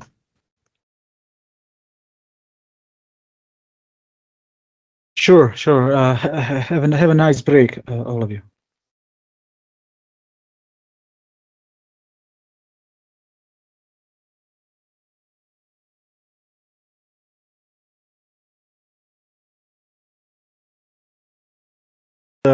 Move on. So what was here important out of these slides? So I will share these slides with you, so you will have it for your reference, so that you can later on come back and check this. And what is important to observe here only is that you know that this possibility exists, especially because by the default, if you want to start a test case, so let me show you on the system. So if you want to schedule a test case, our scheduler for periodically started test cases will offer you as a default manual job distance of 0. So Hello? this, yes, please. Hey, you're not sharing the screen. Yeah, sure. Sorry about that. Yeah, so I'm sorry again. Yes. It's a long day. Yeah, it's a long day. Yeah, no problem. Relax. Okay, so okay, let's start from the beginning. So we have these when scheduling test cases, we have these possibilities to set up a job distance. So by the default, if you start a scheduler, by the default, you will see that this job distance is by the default set to manual 0. So this means whatever test case is inside, once you start it, it will start without any difference between test cases. So each test will start immediately, according to number of, let's say, SIM cards and interfaces you have, which is again recommended in case you are running ad hoc troubleshooting tests. But if you are running campaigns, then you want to automatically split or put some manual time distance between your tests from your test setup. So this is exactly what these slides are telling us. So if you want, for example, you need to run periodically tests every day at midnight. So then you would put here like midnight. And if we have 10 tests inside, for you it's okay that these tests should start as soon as possible. Then you can keep manual distance. But if you want these tests to have some difference in between, so if you put random, then our system will calculate random timestamps during this one day. Or if you put automatic, then our system will split your one day into exactly same time sequences according to number of tests that you are running. So if you're running, let's say 10 tests, so this day will be split into 10, exactly the same 10 time sequences. And if you select random, then our system will use some kind of random timestamp, which will further optimize the utility of or usage of your resources. So this is just to let you know that we have these 3 different possibilities of introducing job distance. Now further, this will be further explained and it will make more sense now once we show you how to plan campaigns. So let's say that you have a task to run location update and GPRS attach, so to measure CS and PS attach, let's say success rate on your 100 roaming partners, and you have only one SIM card available. So then you have to go to your system and you have to calculate how much time does it take for these tests to perform. So let's say that we need minimum 5 minutes for one location update, and we need minimum 3 minutes for one GPRS attach. So this means it takes 8 minutes for one such sequence to complete. Okay, this is we are exaggerating with these times deliberately just to make a point here. So, but this is exactly how we would plan our campaign. So we have 2 tests, we have only one SIM, we have 100 roaming partners to test. So for one round, it takes 8 minutes. So what does that mean further? So 100 roaming partners, one SIM card. So we can run only one test simultaneously for one roaming partner with one SIM. So what does that mean? It means that we need total number of 100 runs because we have one SIM. And this eventually ends up with 800 minutes because this is how much time we need for 100 partners. So if we change that to hours, it means that we need minimum 14 hours to run these 100 tests with 100 roaming partners. So how do we do that? So we can either use manual job distance of 8 minutes, or we can set our campaign to run every 14 hours with automatic job distance or random job distance. So in this way, our system will split automatically these 14 hours into, if automatic, it will be like 14 hours mathematically divided into same time sequences. If it's random, then our system will calculate random job distances according to some intelligence, number of SIM cards, number of resources, and so on, and it will further optimize your campaign. But this is exactly how we would plan our campaign. Another example would be, now we have 100 roaming partners, we have 4 SIM cards available, and we have 4 test cases. Some of these test cases are double-sided, some of them are single-sided test cases. But anyways, we need to sit down and calculate. So for voice quality, it's maybe estimated time would be 6 minutes, let's say. And then we need 2 SIM cards which are simultaneously engaged for the total, let's say, of 25 minutes. So we have 25 minutes for a single run.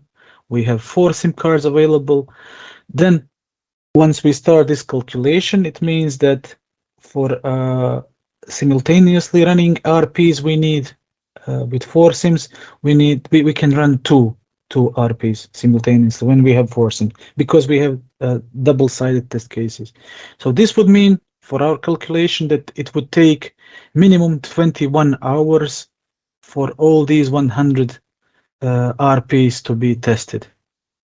So now with these 21 hours, we can either use manual job distance of 25 minutes, or we can tell our system to automatically split 21 hours into these sequences, or we can use random. So this is how or this is another example.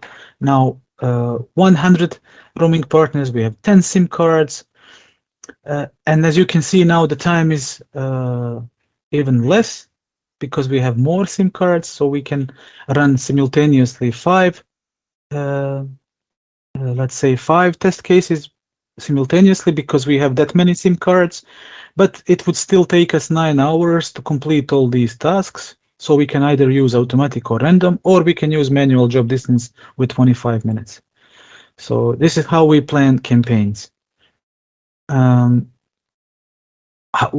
does that look like in a real life? So we have our, let's say, sequence here. For each sequence, we want to schedule it. And here we are running, let's say, data, SMS access. So network access success rate, data success rate, SMS success rate, voice success rate. And we need to run these tests periodically. We can start, let's say, at midnight. You can also use this calendar here. So we can start it on the 14th at midnight, and we want to run these tests. Let's say that we want to run them hourly, every 4 hours, because we want to have 6 samples per day. This is the minimum samples. It is required by our standard, let's say, for example. And what happens now, if we select manual job distance, we can put it here, for example, 25 minutes. So it means that these 4 hours are not enough to cover our job distance of 25 minutes. We need to think about that also. So we can either put here maybe 5 minutes or 0 distance or so. But if we don't want to play with these times, it's always safer to put automatic job distance, because now our algorithm will split these 4 hours according to number of tests, and it will start tests with this automatic job distance within the 4 hours. So 4 hours will be divided into 35 time slots according to number of SIM cards, according to number of interfaces, and then it will, let's say, bring some kind of automated way of starting your jobs. Or random, it will optimize the execution even further more, because it will create random timestamps to start your tests within these 4 hours. Now, this is very important to understand, because here you need to plan your campaign having in mind the number of SIM cards, number of RPs to be tested, and so on, and how many hours you can spare. So 9 hours will be minimum required in case of 100 RPs and 10 SIM cards, and so on and so on. So this is exactly how we would plan it. Now we have some exercises here, which would eventually bring us to the same calculation. So since we have a lot of materials to cover, I will leave this to you, so you can exercise like this. Okay, so let's cancel this one. We don't want to start all these tests. So now test analysis. We showed you already some of those ideas, but now this is here in more details. So once we complete our tests, whether it's campaign or ad hoc tests, here in test history, from this test environment, you will have possibility to view all performed tests.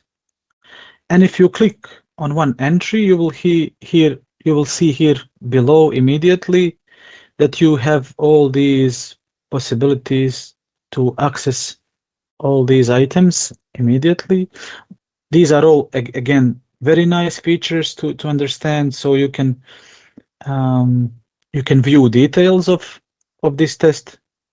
So this will show you all details of your executed test. Then you can show all KPIs, so all calculations of your test. Then you can repeat this test from here without going to the scheduler or parameterization. So you can simply select repeat test, and then test will be immediately repeated, optionally with same resources if you want to engage same resources. Then you can access your trace. Then you can edit test, so that you can access the edit mode page. Then you can create IREG report, which is only relevant for IREG scenarios. So you don't have these, but these are fancy reports, automated reports. Maybe you can explore later. And then tag test. This is again nice feature, because all tests are by the default performed as valid. Valid simply means that it will be visible to our reporting and alarming engines. If you are running some ad hoc tests and you don't want these tests to be included in your, let's say, reporting success rate, then you can simply tag your test as invalid. So test will still contain all KPIs and all measurements. It will just be grayed out and not visible to your reporting and alarming engines. So this is the power of this tagging. We have introduced this simply because for many of our customers, we use alarms, which we will see later on, which are built on the top of the reports. And these alarms are monitoring performances of your services. And if you run some, let's say, troubleshooting test or ad hoc test, and this test, you know that it will fail, of course, that you don't want these results to be included in your alarming platform. So you simply tag your ad hoc test as invalid. When you are starting it already from the scheduler, you just start it as invalid, and then it will not be visible by the reporting, but it will still be valid. I mean, it will still be a legitimate test with all the relevant measurements and so on. Then result files, of course, for different types of tests, you are able to access for data TCP dump, for voice, you can access recorded audio file for further analysis. So this is all accessible from the test history, where we store recently performed test cases. So as you can see here, These are all tests that we have performed in the last couple of days. If you need to access even more older tests, you can go to this burger menu here and query all records. So this will send another query to our database to bring even more older test cases. From here, you can view up to 500 test cases, as you can see here, up to 500. Okay. Now showing details will bring up this window with searchable columns so that you can navigate to your desired detail of your test. Then you can show KPIs with also searchable environment so that you can introduce a keyword and go easily to your, let's say, ping related KPIs. Tagging test, as we said, you can start your test as invalid, so it's not picked up by the reporting and alarming, or you can tag it valid, then it will be picked up by these engines. Again, test can be repeated with exactly the same resources, and you can also set from this level priority in case you are repeating test, if you want to prioritize it, or start with low priority or so. So trace analyzer, this is the feature or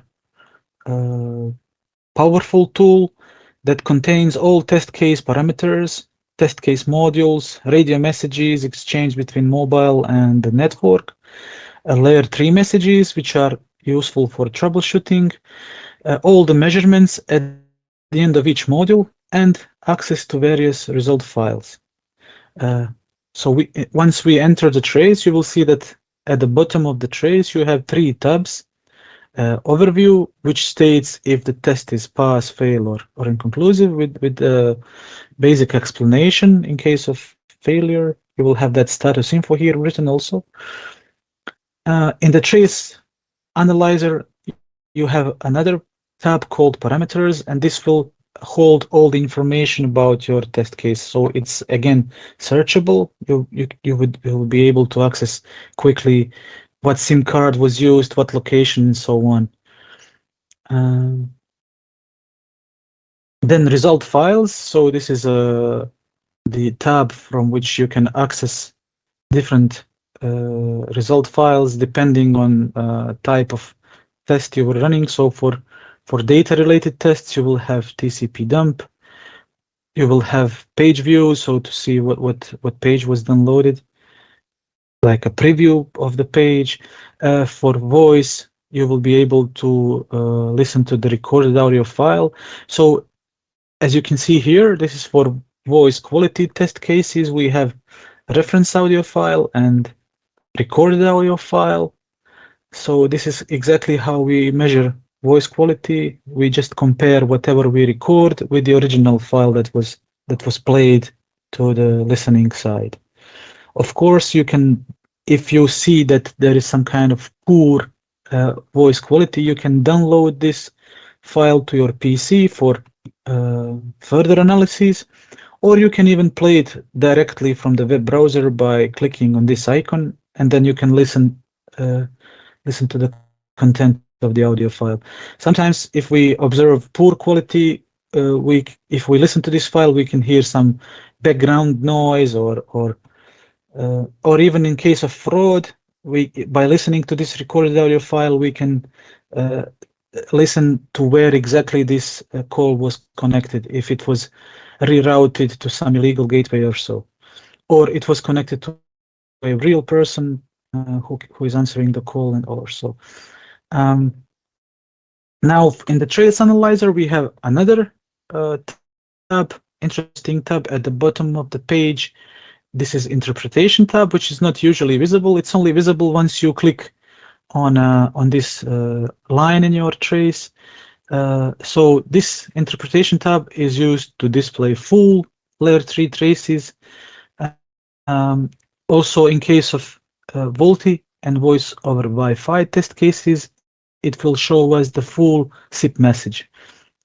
So selecting any line in the trace that begins with trace you can open full L3 message. So L3 message is actually message which is sent by the core network, and it will give you an idea on what is happening in the network, and in case of error, it will usually contain some kind of description. So this is one example here of full SIP message where we can see the status ringing, and then we from here, from this full SIP message, we can already get some idea about what content was sent, and if there is some mistake here, so we can use this for troubleshooting. Of course, every trace can be exported. So once we have our trace opened, we see that we can download it as a CSV file, or we can print it out in PDF. We can download complete content of the trace as a zip file and share it, or we can download it as a pickup file, and so that we can access it via Wireshark tool. This is here one example of PDF printout. This is example of complete full trace downloaded as a zipped compressed file, and this is one example of this should be like text, TXT or CSV downloaded file. Okay, now as an exercise, we already did that, so we showed you how that looks. If we access, let's say here we have one voice quality test, so only from this test history environment we can access these elements. So once these tests are older, they will no longer be accessible from here. Then we would have to go for archived entries. We would have to go to databases, but we will show that later. So from here now, voice quality, you see that you can already access details. So all the details of this test. You can access KPIs. So let's see what were calculated measurements for this voice quality test. Okay, now this is one. Just a sec. Okay, show KPIs. Now, as we said, I believe we said that earlier, so we already showed you that the KPIs will be visible from different tables. So now we are interested in voice quality table of KPI database. So this is the repository of our measurements. So here we can see that we have a lot of really KPIs here. Call duration, call established duration. And then for us, what is interesting is mean opinion score LQO1. This is the voice quality as perceived on the B side, on the listener, because we were sending that audio from A to B. So the B side was listening to this call with 3.47 calculated voice quality, which is actually good for 3G technology, because our call was running on 3G. Now, once we start developing reports, you will see that you can set up, when you are measuring and monitoring the quality of call, you can set up specific thresholds that will bring you like a visual, let's say, environment where you can monitor the most behavior. You can even set up alarms, so in case this voice quality drops below specific threshold, it will send you an instant email alarm or email notification warning you about the drop of quality of call. And then many other KPIs. Again, different mobile operators have different approaches to monitor different KPIs. I believe that we have most of them here available for your customized reports. So whatever you find interesting here, you can use. For example, we have for voice quality, we have also received CLI. As you can see here, it was received in a national format. So without, I'm not sure now. Let's have a look in the KPI main. Let me quickly check what was the calling number. So calling number was +58. which should be like a country code. And then received CLI was without +58, without international sign plus, and without 58 country code. It is actually received on the B side in the national format. 79575. Yeah, it's a national format. So it was anyways a national call, so I guess it's okay. But you can actually use the received CLI in case of running long distance international calls. Then you can use this KPI to develop a strategy on monitoring if the CLI is correctly transmitted with correct MSISDN, and also with correct, let's say, international prefixes and country codes and so on. So you can access this already from test history from here. Then, as we said, you can repeat tests, so you don't have to go to your testing environment. You can just simply repeat your test already from here, and you can set your test to be valid or invalid. Invalid is for troubleshooting, recommended for troubleshooting purposes, and you can repeat with exactly the same resource. So if you are running some kind of troubleshooting, then repeating with same resources is okay. Especially if there is some kind of live session and colleagues are checking on a specific IMSI or so. Edit test, so you don't have to go through this, navigate through the directory tree. You just simply edit your test from here, so it will bring up exactly this test in edit mode so that you can see what is the parameterization. Creating IREG reports is a nice automated feature where we have presets for all major IREG reports according to GSM Association recommendation. So you have IREG 24, 25, and so on, 32 for Camel. All these presets are available here. We can even download it. Let's say that we want to download just to show you one IREG 32. So what happens now is that if you had this environment installed, IREG environment, you would select all these IREG tests, just make a multiple selection, right click on them, and then you will receive automatically populated report according to GSM standard with all these fields here populated. So everything is written inside MSISDN, time of perceived answer of call, and so on and so on. So all these tests are already for you completed.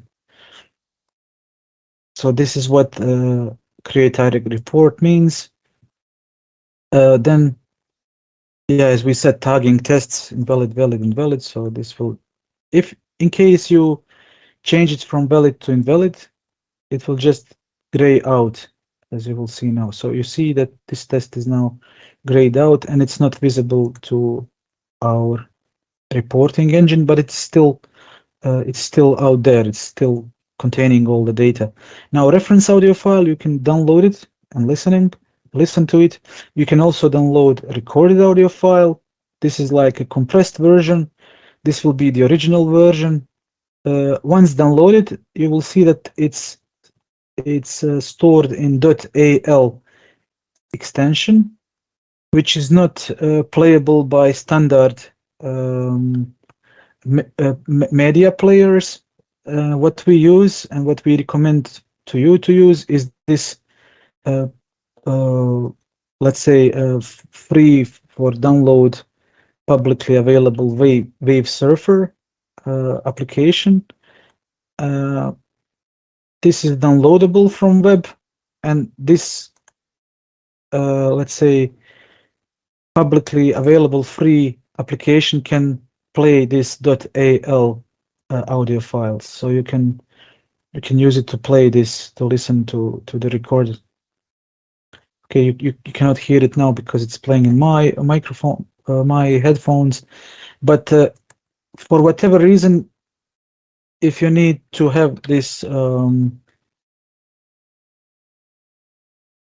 if you don't have a audio player that supports .al extensions, I will paste it here in chat.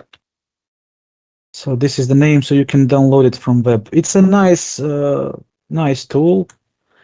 It can also be used for post-analysis in case that you have some, let's say, poor results. Then you can view this as a waveform with some kind of spectrum selection, where you can see in what frequency this audio file was running, if it's within the listening range of human listening range or so.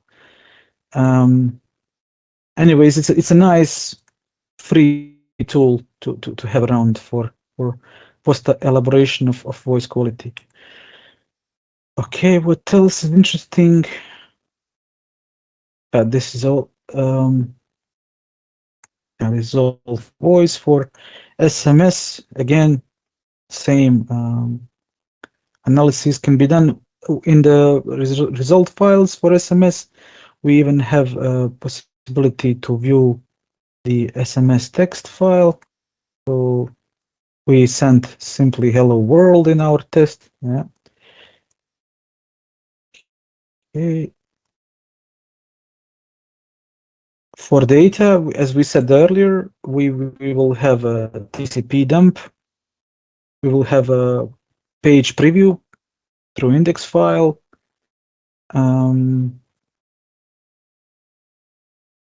And of course, once we are inside of the trace analyzer, we will have, again, from here, access to all the same files from here.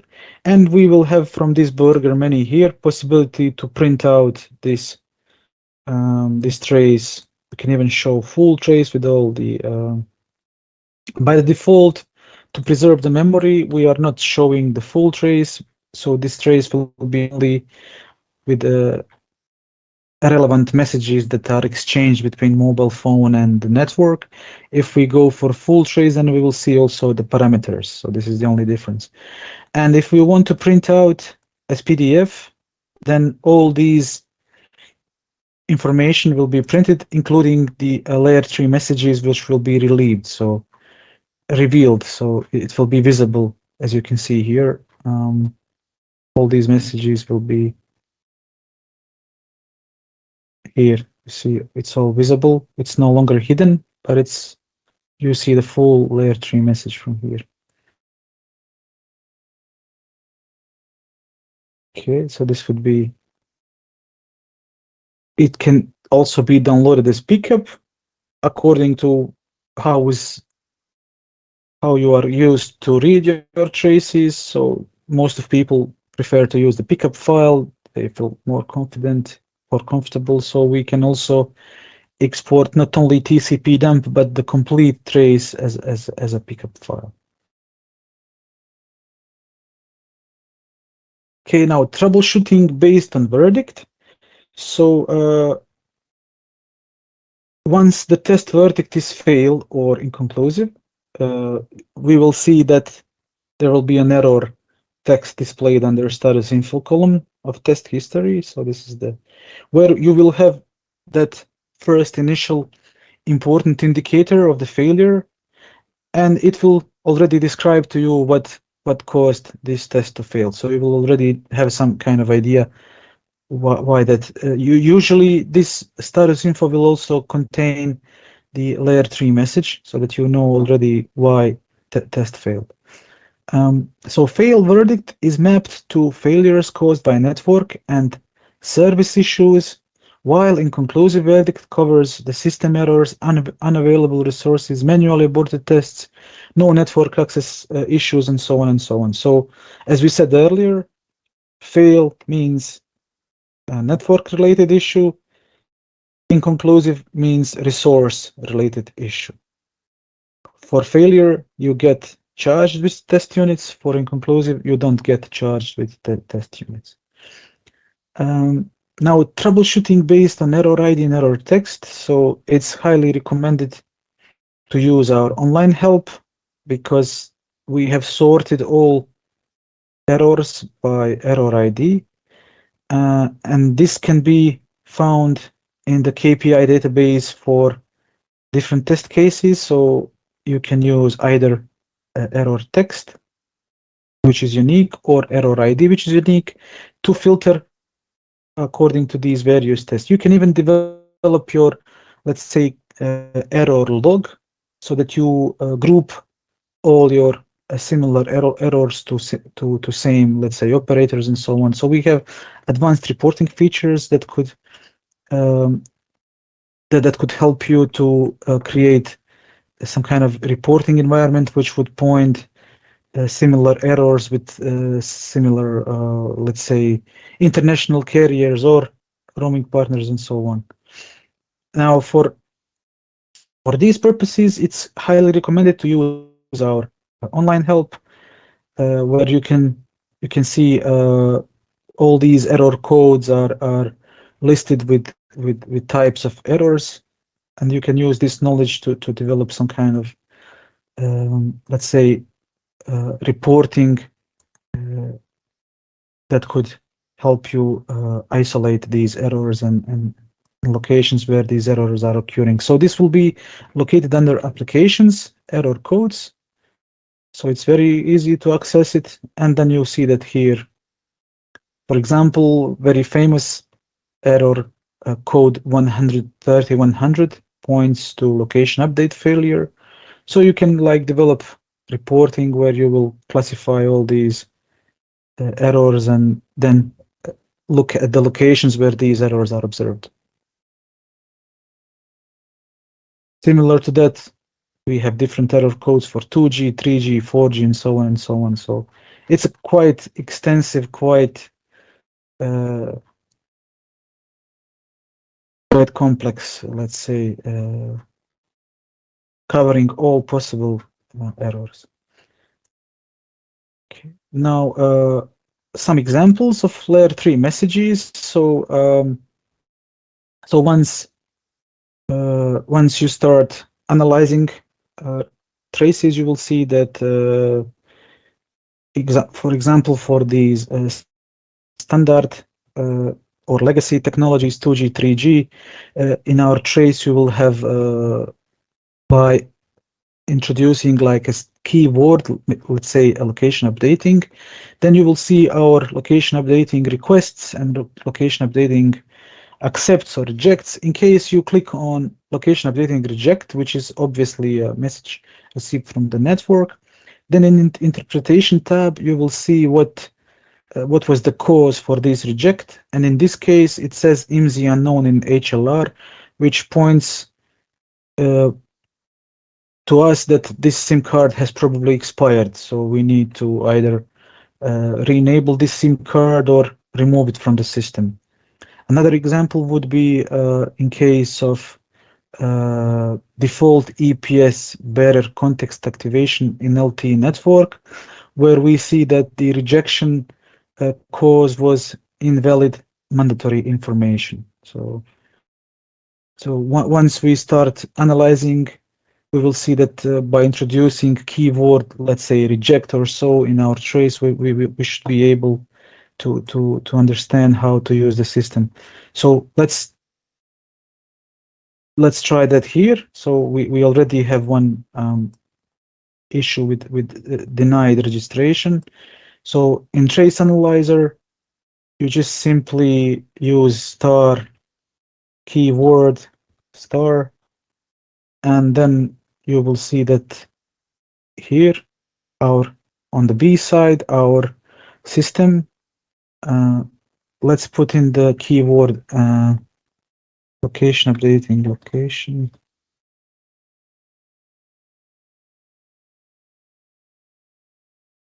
Now you see that our system, which was designed to send minimum 4 requests, our system was sending 4 location updating requests, and it received 4 rejects with network failure as a cause.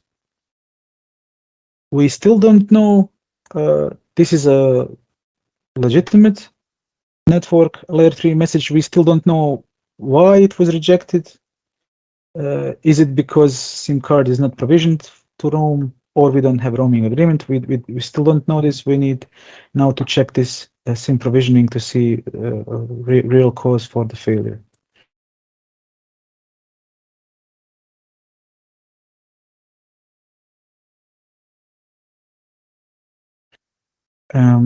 Again, another example for some SMS tests. Now here we see that our SMS test has failed, and we want to try to analyze our trace, and we see that sometimes a message can be hidden here in SMSCP data, message received from the network. And in this case, when SMS sending is failing, it's useful to check this message. And here we can identify cause to be network out of order. Now, this can be a problem with SMSC in the home network, or in case of roaming, this could indicate a signaling problem in the visited network. On the other example, we have IMS-related SIB messages that we analyze, and in this case, we see that the VoLTE example send invite is being rejected by 488, not acceptable here, which means that non-speech media is not allowed for SRVCC. Yeah.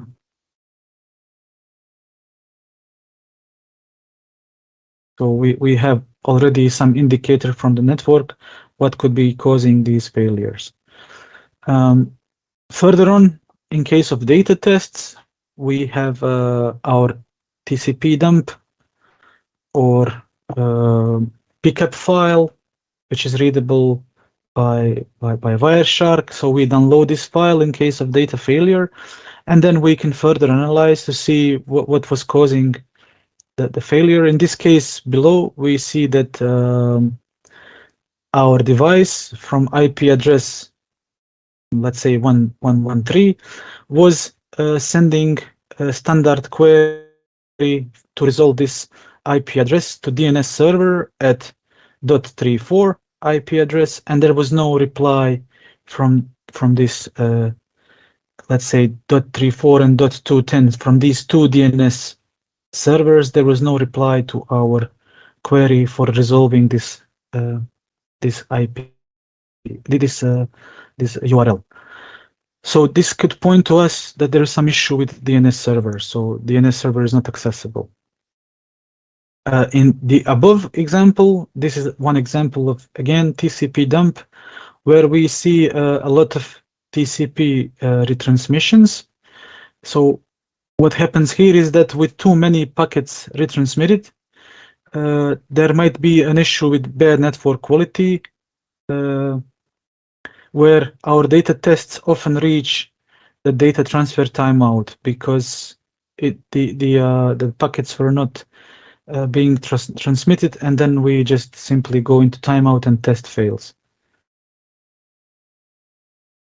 This is another example of voice troubleshooting based on result files.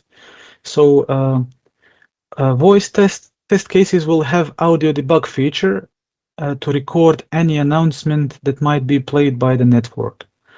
In case voice call is not properly connected to the terminating side, or it is redirected to voicemail or any other network announcement, the audio file will be available under result files.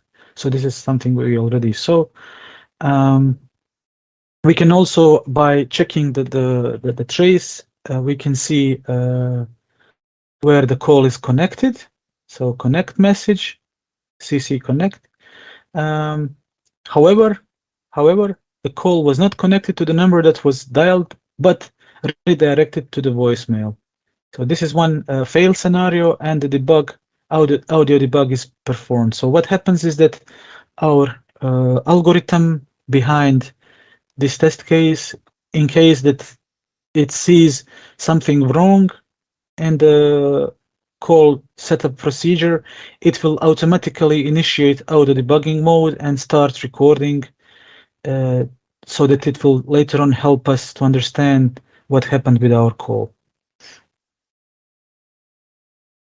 As we said earlier, these audio files are available for all test cases that perform voice quality check, and in case of suspected bad MOS value, you can play that recorded speech and hear for yourself why the quality was rated poorly.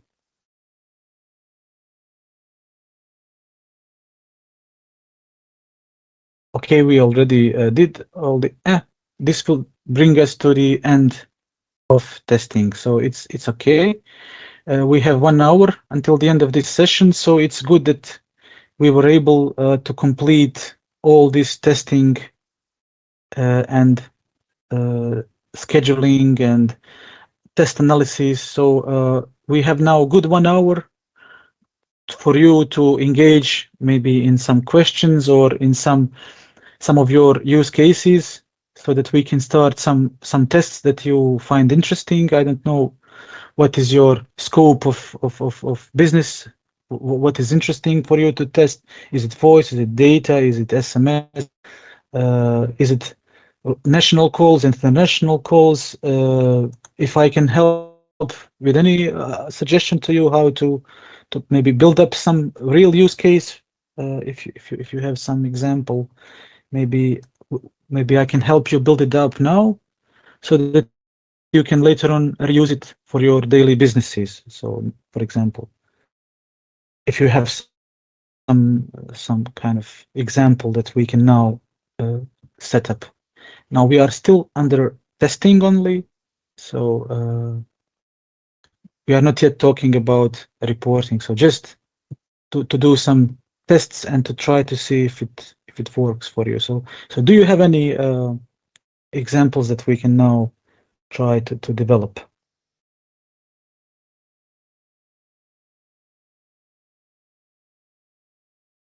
Or if you have any questions about the materials that we have so far covered, that would also be good.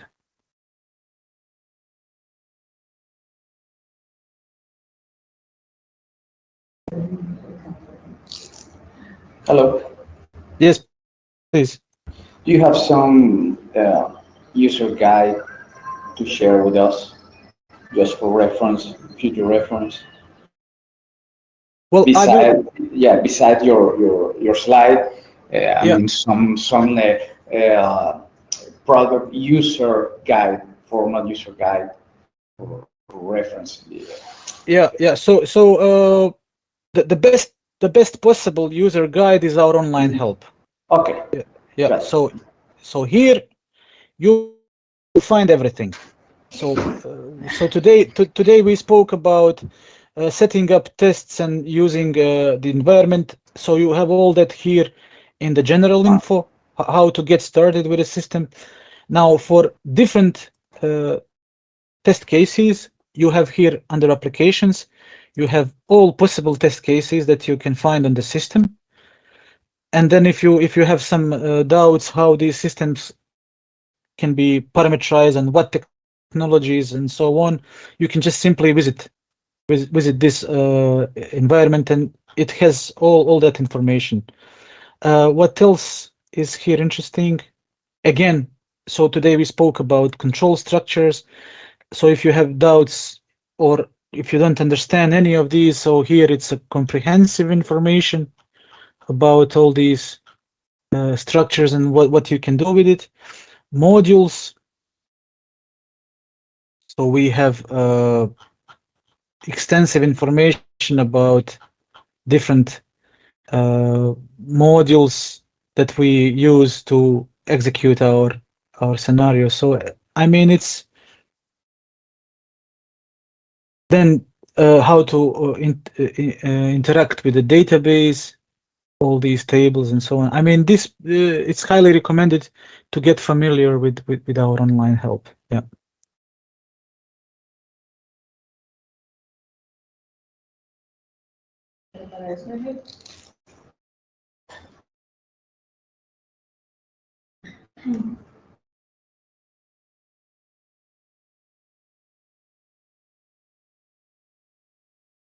Let me already print this out for you and share this with you. This is a huge document, so let's try to compress it by saving it as PDF.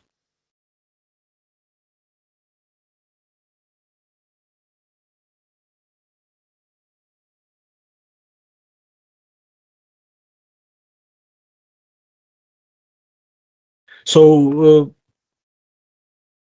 I don't know what. Do you have any other maybe ideas?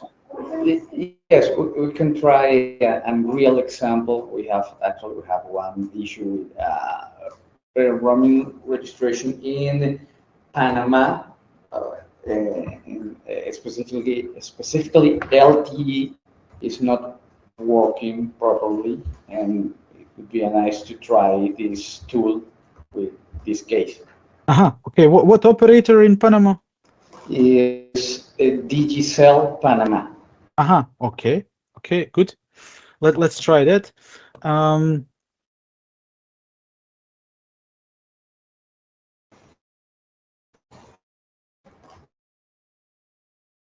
So for LTE attach, Yes, it's not we working.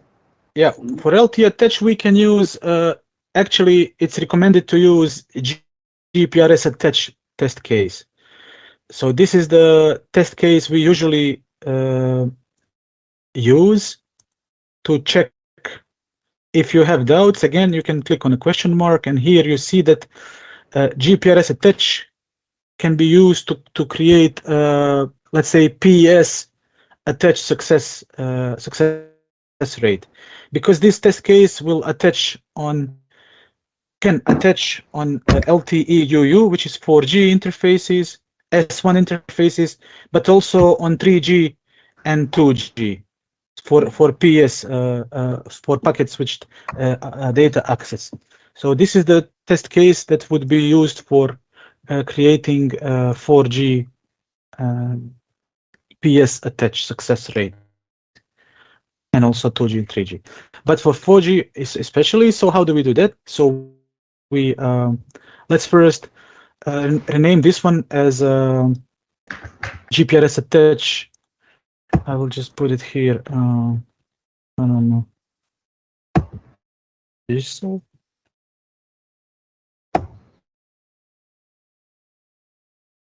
Okay, edit. So first of all, we need to make sure that we select appropriate technology. So we need to select LTE, UU, location. We need to select Panama. SIM card. So we must make sure that we use a SIM card which is allowed to roam to this operator. Let's say it's our postpaid SIM card, and then we need to know where we are roaming to. So we need to select this MCC-MNC. Even if you put it in like this, like only numbers, it will work. So sometimes we do this because operators will merge with other operators, or they will join a group, and then they will change a name. And then your test after 2 years, you will try to run this test and it will not work. So sometimes it's okay to use only MCC-MNC. So for LTE attach type, sometimes for some operators, it's PS only. Sometimes it's combined. So as a default, we can keep it as combined. Another point that we need to mention is that some networks require default APN. So for accessing 4G, so let's say that you don't need this one. So default bearer for LTE access. Do you have this APN, special APN? Or it can register without default. For example, Verizon USA, in their network, they use default bearer for LTE. So if you don't use it in your network, we can try without it to register in Panama. And that's it. There is nothing else that we need to parameterize. So we can already, since we are running only one test, we can already just save and run. So this will save our setup and start a test in the background. So I can already go to active tests. Okay, I can click here on refresh so that the status info is refreshed in real time. We can also access Trace Analyzer to view performance in real time. Okay, so what's happening now?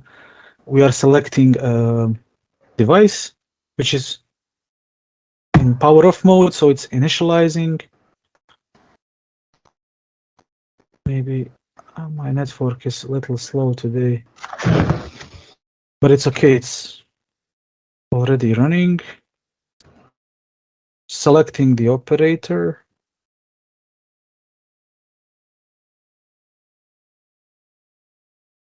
Okay. EM attach reject. We already see reject. Mm-hmm. So what is the cause? EPS service is not allowed in this PLMN. So this is the cause.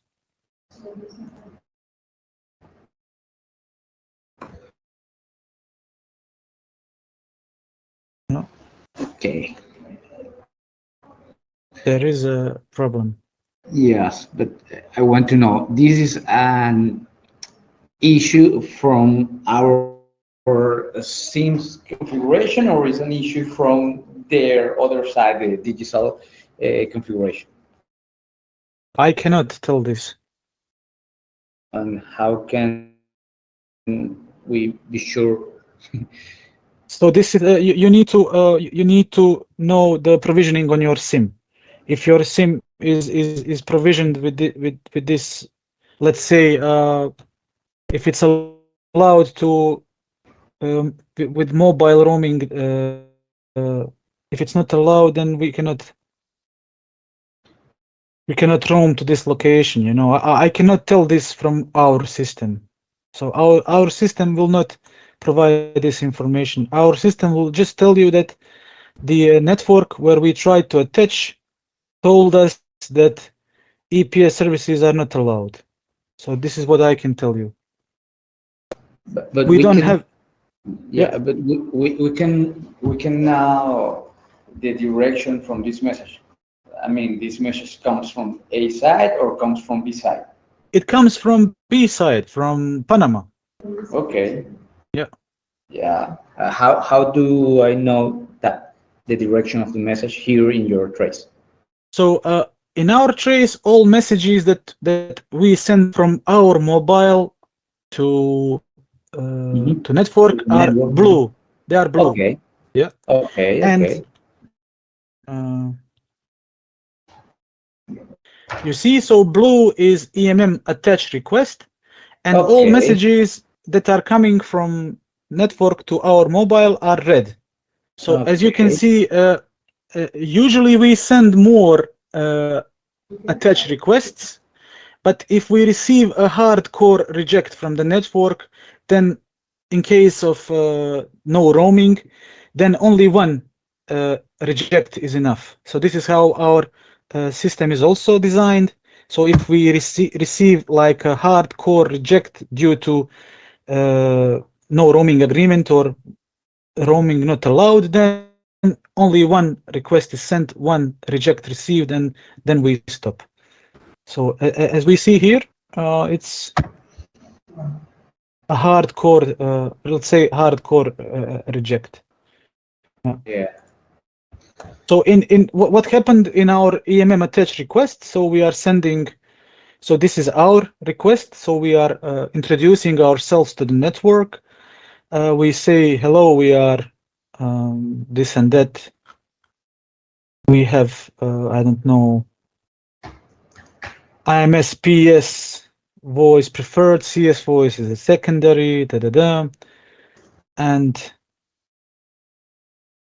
this is our request to the network, and unfortunately, a reply was reject EPS services. No, yeah, so this is all we can provide. Okay. Now you can use this timestamp Mhm. and this layer 3 message to send to your roaming partner and to ask them why was this IMSI rejected with this timestamp. And then if this doesn't come out of the SIM provisioning, then your roaming partner can check Mhm. and tell you the reason why it was rejected. Okay. In this case, the configuration that you use in your platform was dynamic. I mean, they take any IMSI, any digital postpaid available, right? Exactly. Yeah, Okay. But we if I want to know the specific IMSI that what used, how can I know that? In so the you can trace. you Mhm. can it's very easy to access that information. First of all, you can use explicit SIM card here like Okay, no, this. but in the previous test, I want to know which one was used. Yeah, that is very easy. So either Mhm. from test history here, Okay, you can go to show KPIs, okay. or you can just a second. My connection is poor. It's just refreshing me. So you can go to here to KPI main, and here you see error side number. You have it's even searchable, so you don't have to look for it. You just type here IMSI or UMZ. Was it UMZ?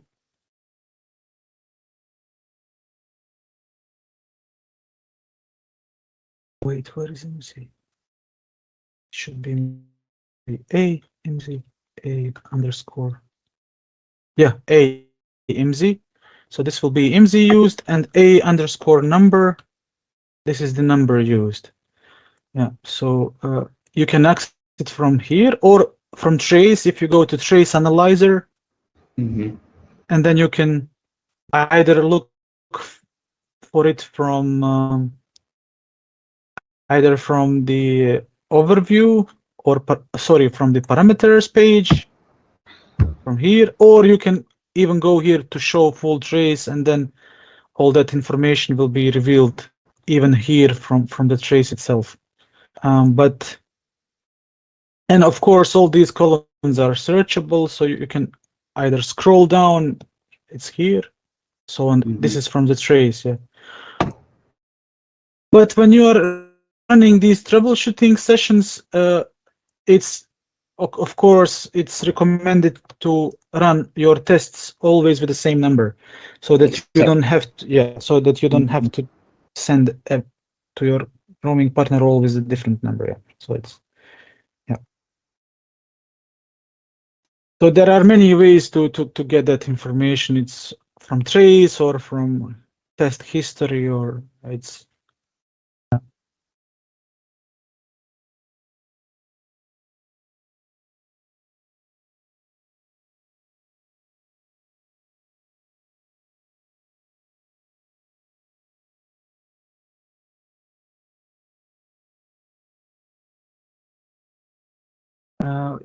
we can try maybe also to do the same. I will just copy and paste this test case, and I'll try to run the same uh, test with the UMTS 3G.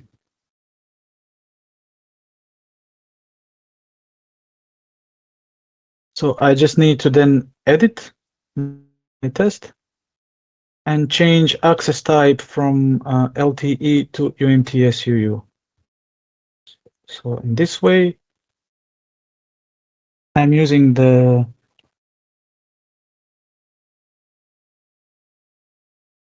same number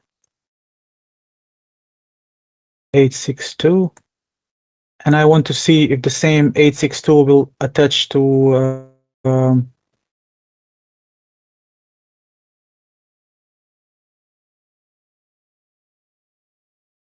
the same operator in Panama.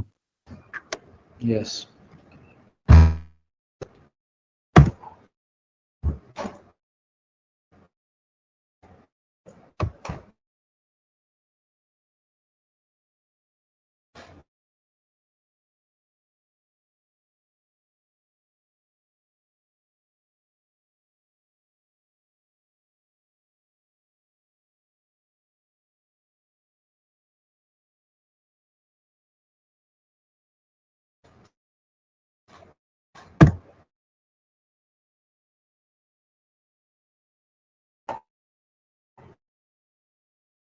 Okay, this is accepted.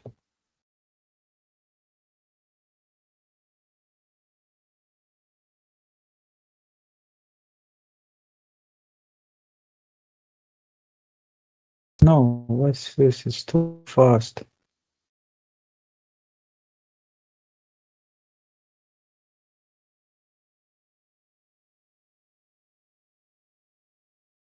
Ah, it's a pass. Okay, so I can again look for um.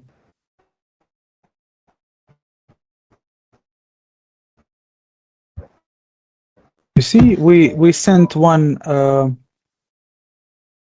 One request. GMM. Yeah, we sent one GMM attached request. We received one reject. GPRS service is not allowed in this PLMN. Okay, what is this?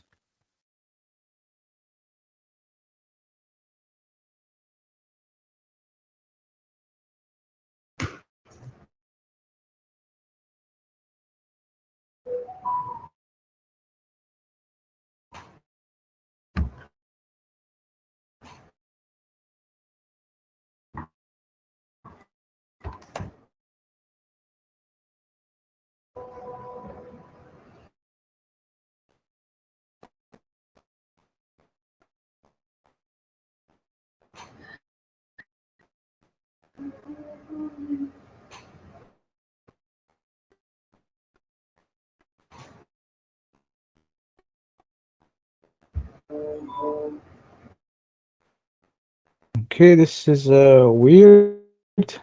Yes, it's where I'm not sure about this result.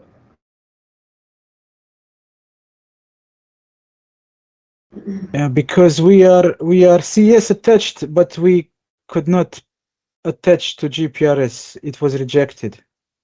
Mm-hmm. Yeah. But the overview message says pass.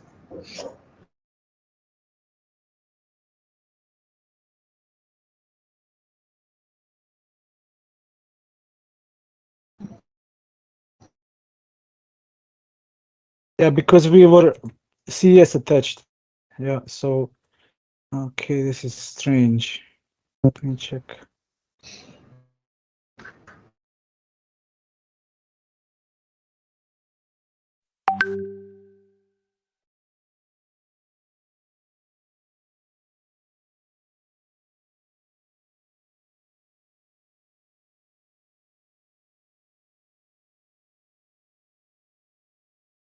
Yeah, this is strange because we were able to CS attach, and our test case considers this to be Pass. Yeah. a pass. Yeah, because we could attach to CS network but not to GPRS. So it could be that on these SIM cards, it's just data is not allowed. So Okay. let me. Let's try the same IMSI, the same SIM, but Yeah. with another different network operator on Panama. For example, cable and wireless, using the Uh-huh. same IMSI. Okay.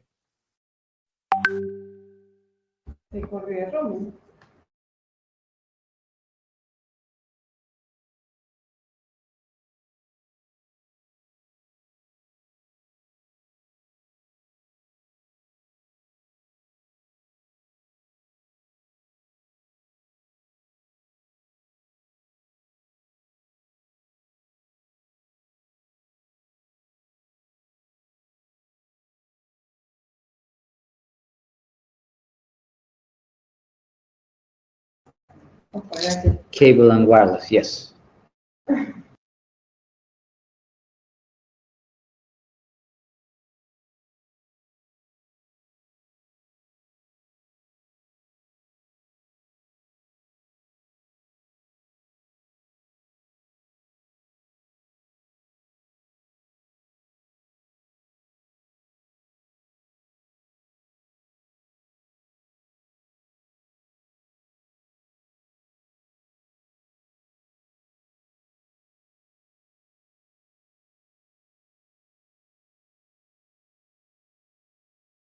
Okay.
It's accepted already. Okay.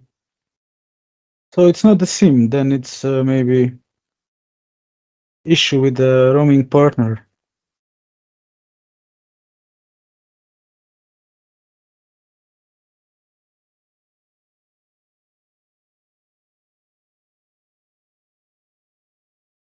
Okay, well,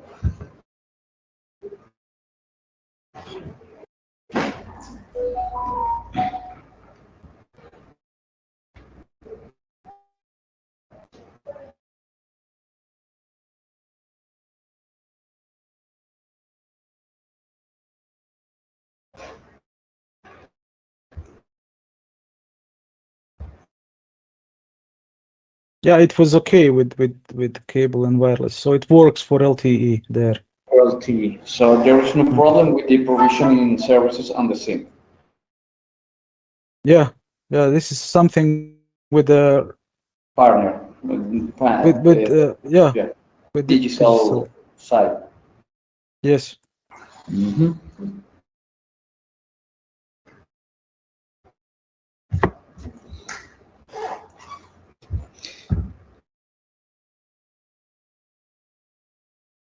Yeah, so you see the EMM attach accept message of cable and wireless. So its access point name is Our, yeah. It's yeah, your yeah. It's okay. yeah. PDN type IP version 4. So it's yeah. It looks okay.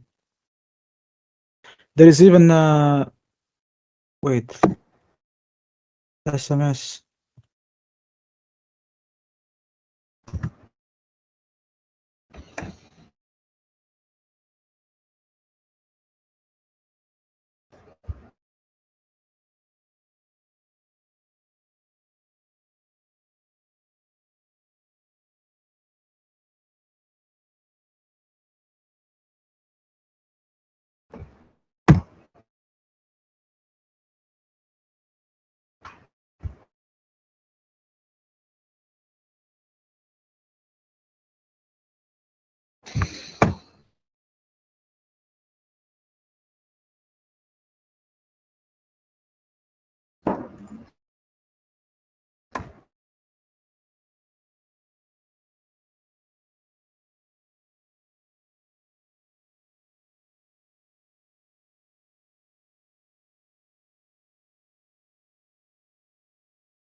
Yeah, yeah. It's okay. I don't see any issues.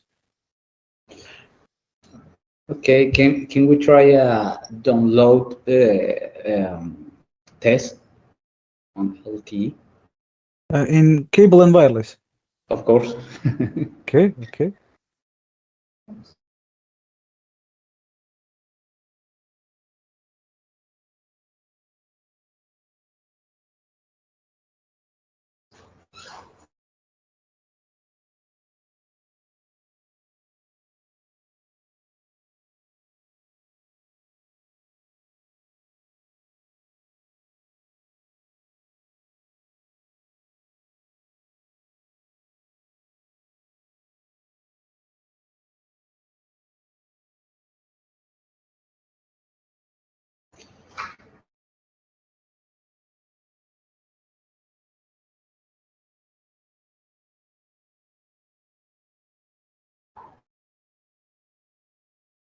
you need to download some content or just No, just browsing. simple? Yes. Okay.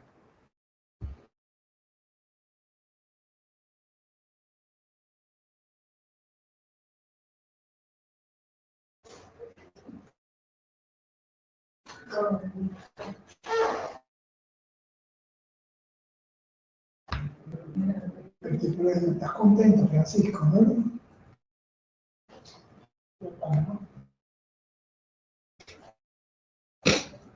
Sí, ahora que no le doy al curso, no está, ¿no?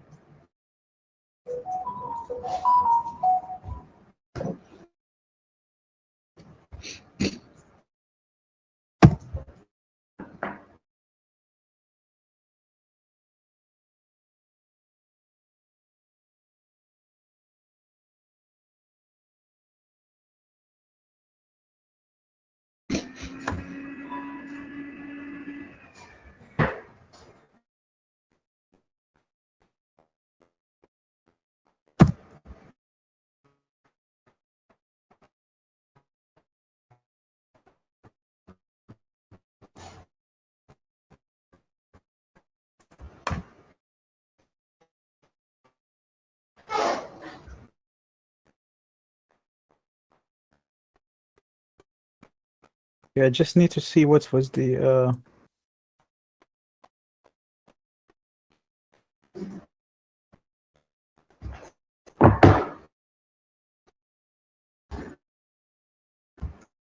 come on.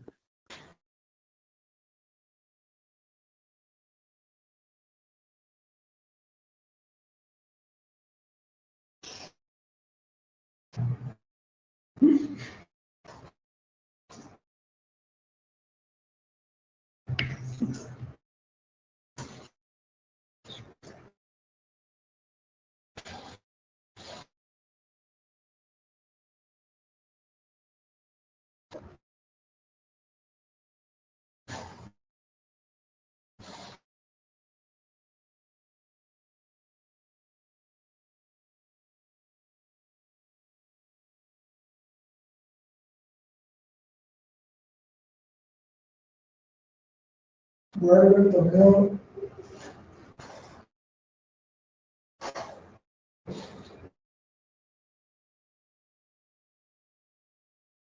So this is the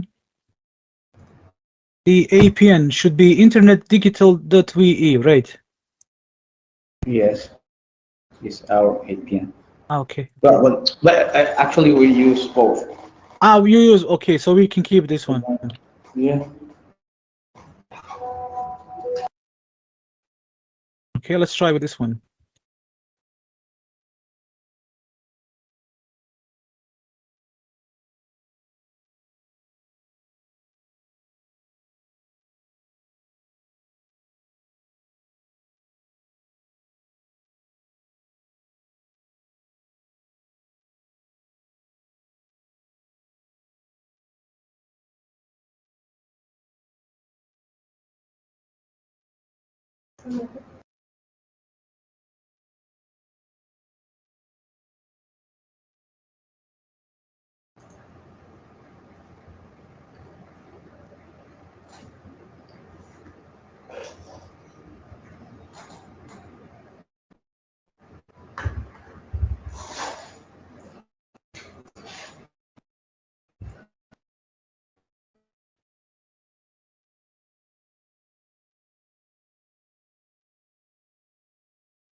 Mhm.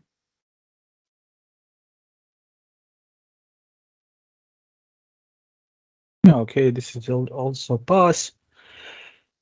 So what happened here? We have downloaded.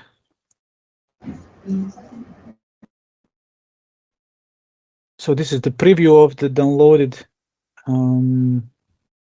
google.com page. Okay.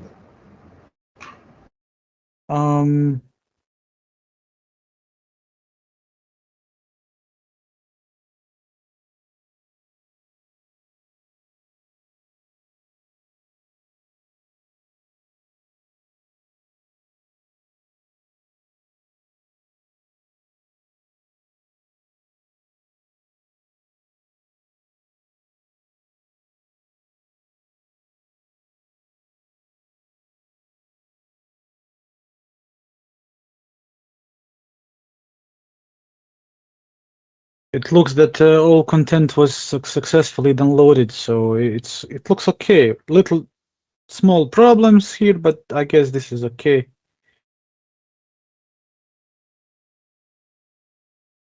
Nothing special.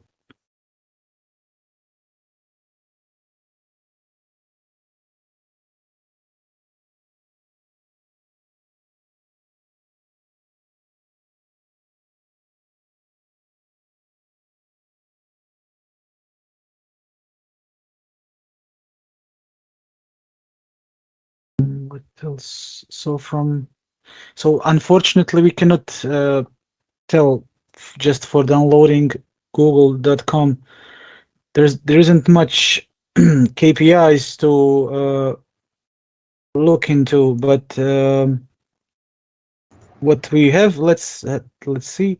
So we have download duration 3 seconds. We have DNS duration 400 milliseconds. We have downloading rate 15. This should be this Megabytes per second. mean data rate 129.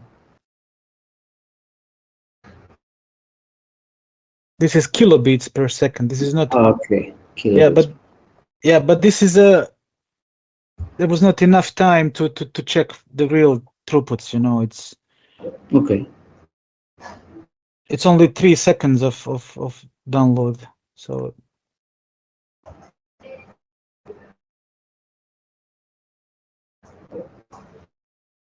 local IP address. Sum of bytes received. So this is Mhm.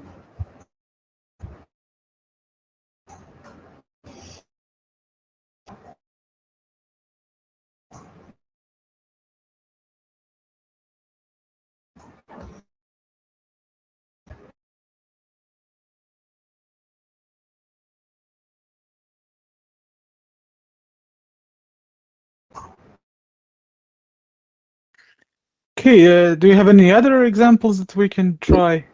Yes.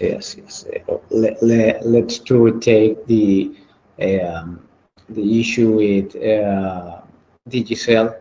Let's try an allocation update for basic code, but with a different IMSI.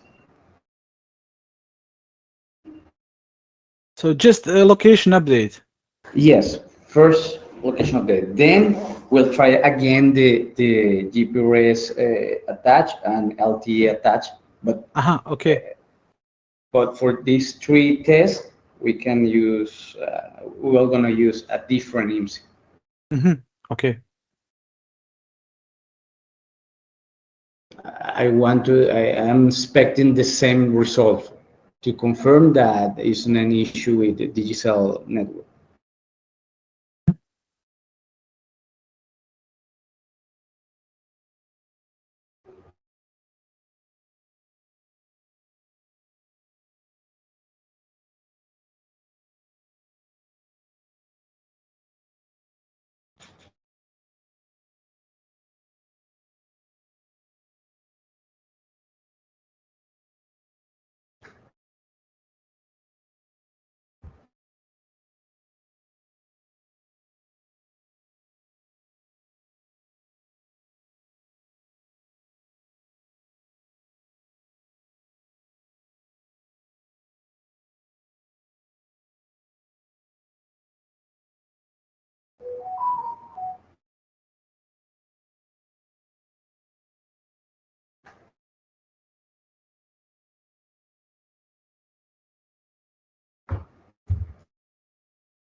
There is no.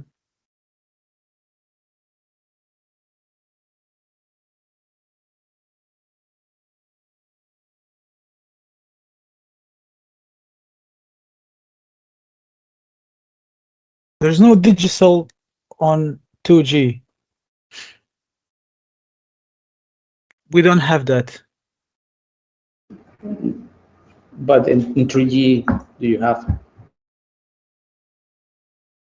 Yeah, we have 3G digital, but no Yeah, 2G.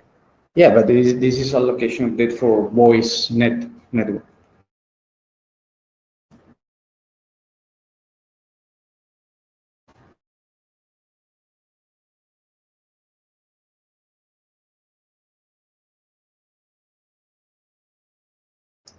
Are you using a different IMSI, right?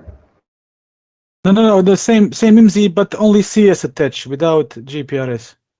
Okay, okay. Yeah, and now we can do the same on a different Mhm. IMSI, right?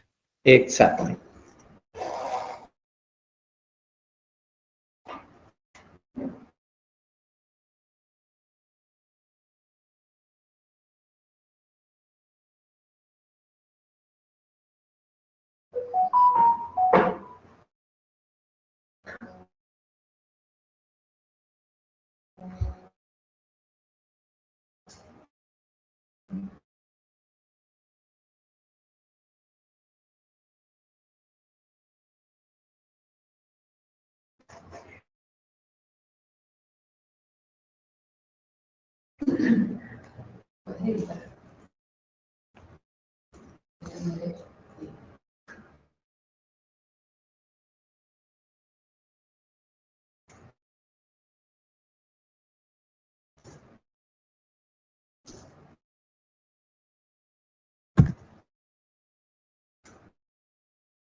Pedro, ya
Mm.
Yeah, it's the same for we have the same situation for the second MZ also.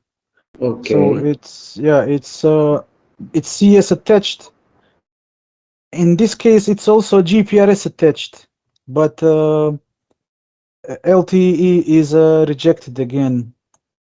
Okay, but GPRS attach is working on this on this second Yes, engine.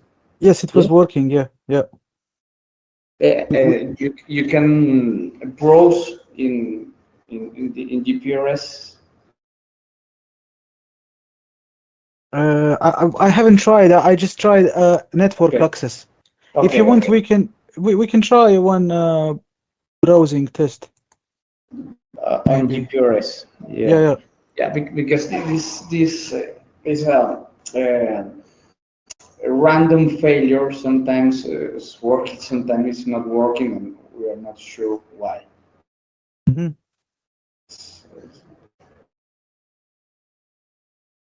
Sometimes it's attached to GPRS network, but we can browse because we have a PDP context failure.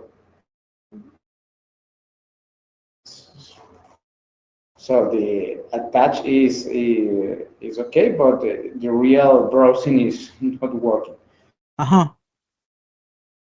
Now let's have a quick look. Maybe.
Oh, it's now reject. Network failure.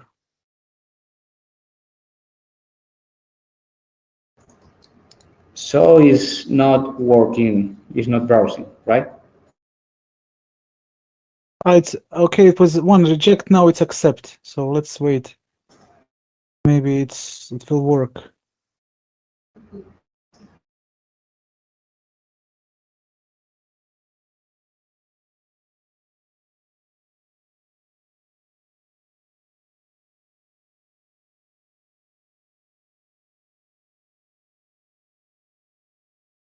So PDP is activated. It's now browsing. It looks to be working. Yeah, it's working on this number 8.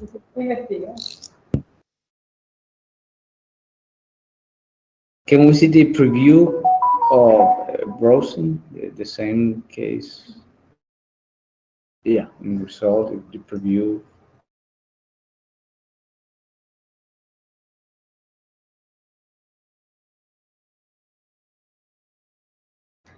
Oh, okay, basically the same. Okay.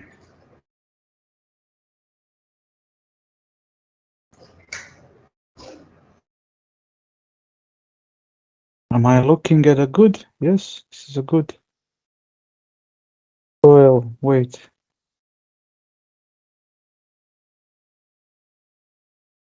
No, it's okay.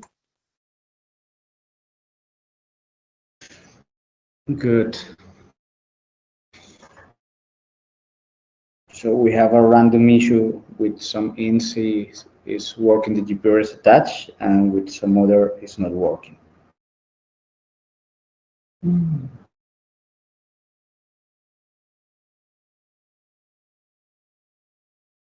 No, it looks good.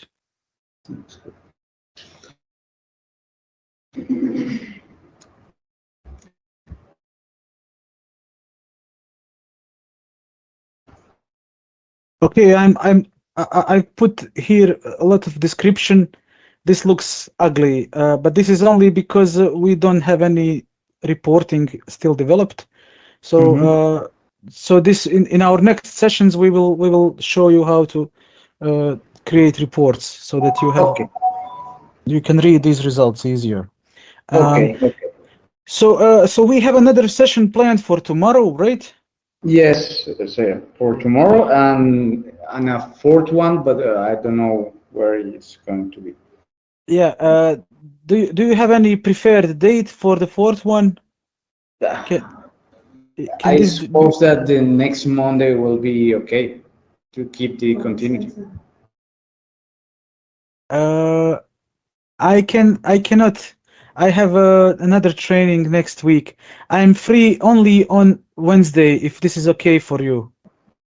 Okay, okay. Let me check with our coordinator because I am not sure if we are free next Wednesday, but I suppose it will be a nice day. Just let me check, and Yeah. tomorrow we'll talk about that. If you cannot make it on Wednesday, I can check with my other customer if we can move Monday to. If you cannot make it, I will try to change 17 Monday for other customer to 19, and then we can do it on Monday. So I will also try Okay. something from my side. Okay, Yeah. both try then. Yes. You for your side and we for our side. Okay. Thank you so much. Yeah. Okay, thank you, Mariam. Yes. Thank you. Thank you so much. Have a good day, and that's enough for today. We're going to Okay. take lunch. Okay. Yes. Yes. Yes. Thanks for your help. Have a nice day. Have a nice day. Yeah, sure, sure will do. Yeah. Thank you. Bye bye. Okay. Bye. Bye.